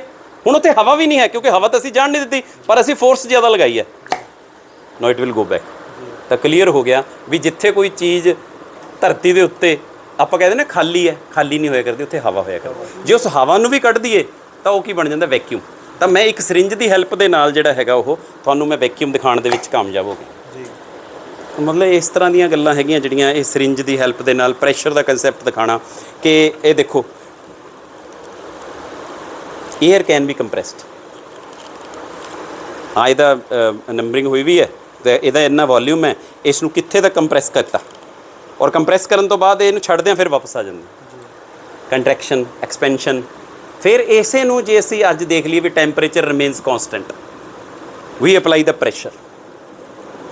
ਜੇ ਇਸ 'ਤੇ ਪ੍ਰੈਸ਼ਰ ਲਗਾਉਂਦੇ ਹਾਂ ਤਾਂ ਵੋਲਿਊਮ ਡਿਕਰੀਜ਼ ਕਰ ਗਿਆ, ਜੇ ਪ੍ਰੈਸ਼ਰ ਘਟਾਤਾ ਵੋਲਿਊਮ ਇਨਕਰੀਜ਼ ਕਰ ਗਿਆ। PV = ਕੌਨਸਟੈਂਟ। ਤਾਂ ਬੋਇਲਜ਼ ਲਾ ਬਣ ਜਾਂਦਾ ਸਾਡਾ। ਮਤਲਬ ਸਿੰਪਲ ਜੀਆਂ ਗੱਲਾਂ ਬੱਚਿਆਂ ਤੱਕ ਲੈ ਕੇ ਜਾਈਏ, ਉਸ ਨੂੰ ਇਸ ਦੇ ਕੰਸੈਪਟ ਦੇ ਵਿੱਚ ਲੈ ਕੇ ਆਉਣਾ, ਉਹਨਾਂ ਨੂੰ ਦੱਸਣਾ ਵੀ ਇਹ ਬੜੀ ਆਸਾਨ ਹੈ ਪੜ੍ਹਾਈ, ਤੂੰ ਕਰਨ ਤਾਂ ਲੱਗ, ਤੂੰ ਦੇਖਤਾ ਸੀ ਆ ਕੇ, ਫੜਤਾ ਸੀ ਇਸ ਸਪਰੇਟਸ ਨੂੰ, ਤੂੰ ਖੁਦ ਕਰੇਗਾ ਨਾ ਤਾਂ ਤੂੰ ਇੰਜੋਏ ਕਰੇਗਾ। ਤੂੰ ਕਹੇਗਾ ਹੁਣ 6th-7th ਕਲਾਸ ਦੇ ਬੱਚੇ ਬੜੀਆਂ ਚੀਜ਼ਾਂ ਬਣਾ ਕੇ ਲੈਂਦੇ ਜੀ। ਇੱਕ ਬੱਚਾ ਮੇਰੇ ਕੋਲ ਲੈ ਕੇ ਆਇਆ, ਇੱਕ ਮੋਟਰ ਦੇ ਅੱਗੇ ਉਸਨੇ ਨਾ ਜੀ ਈਅਰ ਬੈਡ ਲਗਾ ਲਈ ਔਰ ਉਸ 'ਤੇ ਬੈਟਰੀ ਲਗਾਤੀ। ਉਹ ਬੈਟਰੀ ਲਗਾ ਕੇ ਈਅਰ ਬੈਡ ਜਿਹੜੀ ਉਹ ਮੂਵ ਕਰਨ ਲੱਗੀ, ਕਿਉਂਕਿ ਸ਼ਾਫਟ ਲੱਗੀ ਹੈ, ਸ਼ਾਫਟ ਦੇ ਨਾਲ ਜਿਹੜੀ ਚੀਜ਼ ਲੱਗੂ ਮੂਵ ਕਰੂਗੀ। ਜਦੋਂ ਫੈਨ ਮੂਵ ਕਰਦਾ ਉਹਦੀ ਈਅਰ ਬੈਡ ਵੀ ਮੂਵ ਹੈ। ਕਿ ਮੈਂ ਕਿਹਾ ਇਹ ਕੀ ਬਣਾਇਆ? ਕਹਿੰਦਾ ਜੀ ਇਹ ਜਿਹੜਾ ਕੀਬੋਰਡ ਹੈ ਨਾ, ਇਹ ਕੀਬੋਰਡ ਕਲੀਨਰ ਬਣ ਗਿਆ। ਵੀ ਆਪਣੀ ਉਂਗਲੀ ਤਾਂ ਵਿੱਚ ਪੈਣੀ ਨਹੀਂ, ਕੀਜ਼ ਦੇ ਵਿੱਚੋਂ ਇਹ ਬੱਡ ਹੈ ਜਿਹੜੀ ਸਾਫ਼ ਕਰ ਲੂਗੀ, ਰੂਹ ਇਹਦੇ ਅੱਗੇ ਲੱਗੀ ਹੋਈ ਹੈ। ਕਿਆ ਬਾਤ ਹੈ। ਮੈਂ ਕਿਹਾ ਮਜ਼ਾ ਆਇਆ ਨਾ। ਤਾਂ ਇਸ ਤਰ੍ਹਾਂ ਦੀਆਂ ਚੀਜ਼ਾਂ ਡਿਵੈਲਪਮੈਂਟਸ ਕਦੋਂ ਆਉਣਗੀਆਂ? ਜਦੋਂ ਉਹਨਾਂ ਨੂੰ ਰਾਹ ਦਿਖਾਵਾਂਗੇ।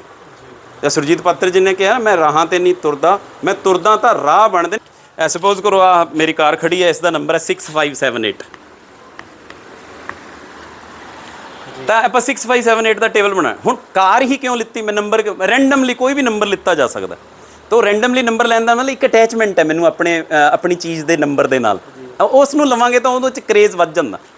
ਤਾਂ ਹੁਣ 6578, ਹੁਣ 6 ਦਾ ਮੈਂ ਟੇਬਲ ਲਿਖਦਾ ਇੱਥੇ। 6 ਦੂਣੀ 12, 6 ਤੀਹ 18। ਆਪ ਇੱਕ ਦੋ ਕਰਕੇ ਦੇਖ ਲੈਂਦੇ, ਬਾਕੀ ਬੱਚਾ ਘਰੇ ਟਰਾਈ ਕਰੇਗਾ। 5 ਦੂਣੀ 10, 5 ਤੀਹ 15, 7 ਦੂਣੀ 14, 7 ਤੀਹ 21, 8 ਦੂਣੀ 16, 8 ਤੀਹ 24। ਤਾਂ ਇਹ ਦੇਖੋ ਜੀ ਇਹ ਟੇਬਲ ਹੈ 6578 ਦਾ। ਤੁਸੀਂ ਕਹੋ ਜੀ 6578 ਦਾ ਟੇਬਲ? ਮੇਰੇ ਬੱਚਿਆਂ ਤੋਂ 29 ਤੱਕ ਆਉਂਦੇ ਆ ਮਸਾਂ, ਕਿਉਂਕਿ ਉਹ ਕ੍ਰੈਮ ਕਰਾਏ ਹੋਏ ਆ। ਤਾਂ ਹੁਣ ਅੱਜ ਤੋਂ ਬਾਅਦ ਉਹ ਐਡੇ ਵੱਡੇ ਵੱਡੇ ਟੇਬਲ ਵੀ ਲਿਖ ਸਕਦਾ। ਤਾਂ ਪਹਿਲਾ ਕੀ ਬਣ ਗਿਆ ਸਾਡੇ ਕੋਲ? 6578। ਹੁਣ ਦੂਸਰਾ ਕੀ ਬਣਿਆ? ਉਸ ਨੂੰ ਕੰਸੈਪਟ ਸਿਖਾਉਣਾ ਅਸੀਂ। 6 ਦਾ 6 ਲਿਖ ਲੈਣਾ, ਇਹ ਦੋਨੋਂ ਐਡ ਹੋ ਜਾਣੇ।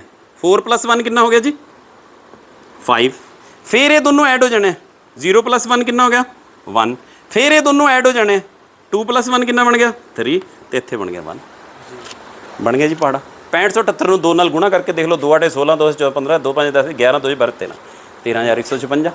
ਤਾਂ ਜੇ ਛੋਟੇ ਲੈਵਲ ਦਾ ਬੱਚਾ ਜੇ ਉਹ ਦੇਖੂਗਾ ਇਸ ਨੂੰ ਕਰਕੇ, ਤਾਂ ਮੇਰਾ ਖਿਆਲ ਨਹੀਂ ਵੀ ਉਹ ਰੋਟੀ ਖਾ ਲੂਗਾ। ਉਹ ਕਹੂਗਾ ਵੀ ਹੁਣ ਰੁਕ ਜਾਓ, ਟੇਬਲ ਫਾਰਮੇਸ਼ਨ ਹੋ ਰਹੀ ਹੈ, ਮੈਂ ਟੇਬਲ ਫਾਰਮੇਸ਼ਨ ਕਰਕੇ ਹੀ ਰੋਟੀ ਖਾਊਂਗਾ। ਤਾਂ ਹੁਣ ਇਸ ਦੇ ਵਿੱਚ ਇਸ ਤਰ੍ਹਾਂ ਹੀ ਅਸੀਂ 4 ਲਿਖ ਲਿਆ ਜੀ। 2 ਤੇ 1 3 ਬਣ ਗਿਆ ਜੀ। 5 ਤੇ 2 7 ਹੋ ਗਿਆ ਜੀ। 8 ਤੇ 1 9 ਬਣ ਜਾਂਦਾ ਜੀ। ਫਿਰ 1 ਆ ਗਿਆ। ਫਿਰ ਹੁਣ 3 ਦੇ ਨਾਲ ਇਸ ਨੂੰ ਗੁਣਾ ਕਰਕੇ ਦੇਖ ਲੈਂਦੇ। 3 8 24, 2 3 7 21, 2 23, 2 3 5 15, 2 17, ਅਸਲ 1 3 6 18 ਤੇ 1 19 3 3। ਤਾਂ 6578 ਏਕਮ 6578 6578। ਮੇਰੇ ਖਿਆਲ ਤੇ MD ਸਾਹਿਬ ਮੈਂ ਦੱਸਾਂ ਤੁਹਾਨੂੰ ਕਿ ਮੈਂ 55 ਸਾਲ ਦਾ ਹੋ ਕੇ ਅੱਜ ਪਹਿਲੀ ਵਾਰੀ ਮਤਲਬ ਪਹਾੜਾ 6578 ਦਾ ਬਣਾ ਰਿਹਾ। ਤੇ ਤੁਸੀਂ ਇਮੇਜਿਨ ਕਰੋ ਵੀ ਮੇਰੇ ਬੱਚੇ ਜੇ ਅੱਜ ਬਣਾਉਣ ਲੱਗ ਜਾਣਗੇ ਤਾਂ ਜਦੋਂ 55 ਸਾਲ ਦੇ ਹੋਣਗੇ ਤਾਂ ਪਤਾ ਨਹੀਂ ਕੀ ਕੁਝ ਕਰ ਦੇਣਗੇ। ਤੇ ਜੇ ਕਿਸੇ ਨੂੰ ਵੀ ਕੋਈ ਵੀ ਭੁਲੇਖਾ ਹੋਵੇ ਤਾਂ ਸਾਡਾ ਜਿਹੜਾ ਚੈਨਲ ਹੈ ਜਿਸ ਦੇ ਉੱਤੇ ਇਹ ਚੀਜ਼ਾਂ ਪਈਆਂ ਹੁੰਦੀਆਂ ਤਾਂ ਤੁਸੀਂ ਉੱਥੇ ਕਦੇ ਵੀ ਇਹ ਵੀਡੀਓਜ਼ ਦੇਖ ਸਕਦੇ ਹੋ, ਜੈਸਵਿਨਸ ਲੈਬ ਔਨ ਵੀਲਸ। ਇਸ ਦੇ ਉੱਪਰ ਜਾ ਕੇ ਤੁਸੀਂ ਇਹ ਸਾਰੇ ਕਨਸੈਪਟਸ ਹੈ ਤੁਹਾਨੂੰ ਮਿਲ ਜਾਣਗੇ, ਤੁਸੀਂ ਦੇਖ ਸਕਦੇ ਹੋ ਇਹਨਾਂ ਕਨਸੈਪਟਸ ਨੂੰ। ਔਰ ਲਗਭਗ 150 ਵੀਡੀਓ ਹੁਣ ਤੱਕ ਮੇਰੀਆਂ ਹੋ ਚੁੱਕੀਆਂ ਤੇ 50 ਕਰੋੜ ਲੋਕ ਇਹਨਾਂ ਚੀਜ਼ਾਂ ਨੂੰ ਦੇਖ ਚੁੱਕੇ।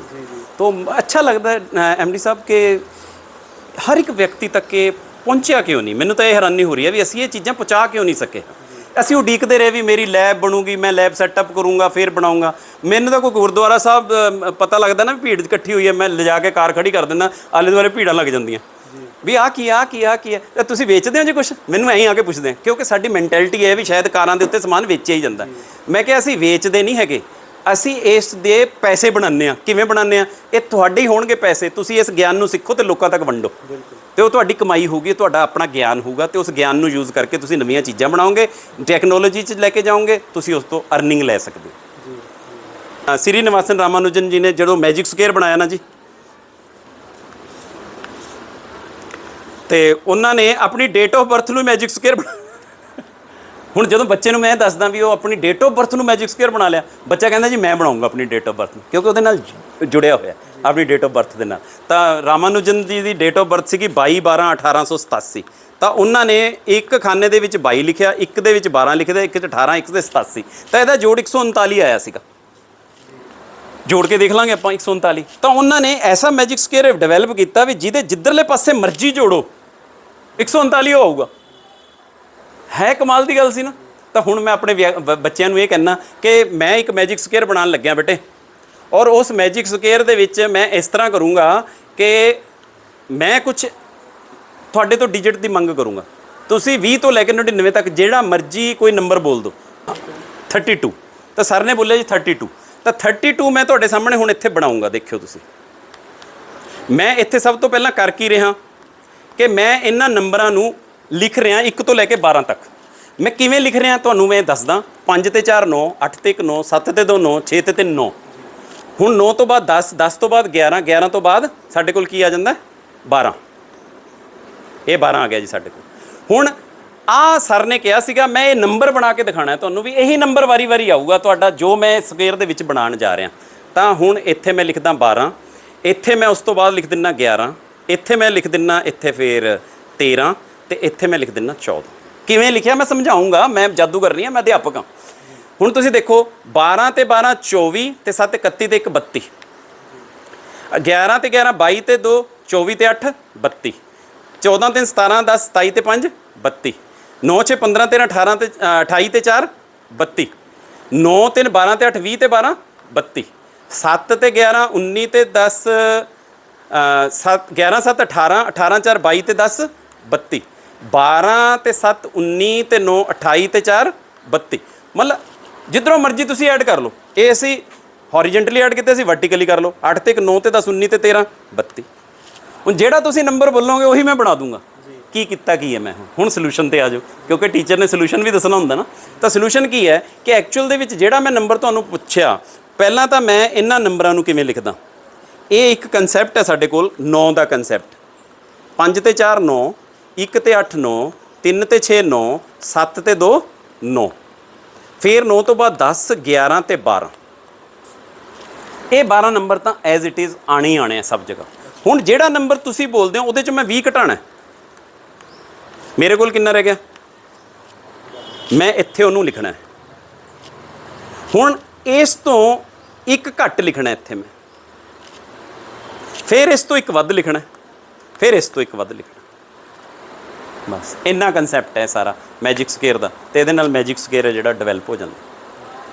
ਤੋ ਰਾਮਾਨੁਜਨ ਜੀ ਦੀ ਬੜੀ ਦੇਣ ਸੀ। 32 ਸਾਲ ਜਿਉਂਦੇ ਰਹਿ ਕੇ ਇਹ ਜੇ ਕਾਰਨਾਮੇ ਕਰ ਗਏ। ਅੱਜ ਤੱਕ ਉਹ ਚੀਜ਼ਾਂ ਲੱਭ ਨਹੀਂ ਸਕੇ, ਸਾਡੇ ਵਰਲਡ ਦੇ ਵਿਗਿਆਨੀ ਨਹੀਂ ਲੱਭ ਸਕੇ ਹੈ ਵੀ ਉਹਦੇ ਸੋਲੂਸ਼ਨ ਕੀ ਆ। ਬੰਦਾ ਸੋਚਦਾ ਕਿਵੇਂ ਸੀਗਾ, ਕਲਾਸ ਦੇ ਵਿੱਚ ਇਨਫਿਨਿਟੀ ਬਾਰੇ ਸੋਚ ਲਿਆ ਬੰਦੇ ਨੇ। ਮੈਂ ਤਾਂ ਤੁਹਾਡਾ ਧੰਨਵਾਦ ਕਰਦਾ ਜੀ, ਤੁਸੀਂ ਅੱਜ ਸਪੈਸ਼ਲੀ ਆਏ ਅਤੇ ਤੁਸੀਂ ਸਾਨੂੰ ਆਪਣੇ ਜੀਵਨ ਬਾਰੇ ਦੱਸਿਆ। ਤੁਸੀਂ ਸਾਨੂੰ ਆਪਣੇ ਜਿਹੜਾ ਤੁਸੀਂ ਕੰਮ ਕਰ ਰਹੇ ਹੋ ਉਹਦੇ ਬਾਰੇ ਦੱਸਿਆ।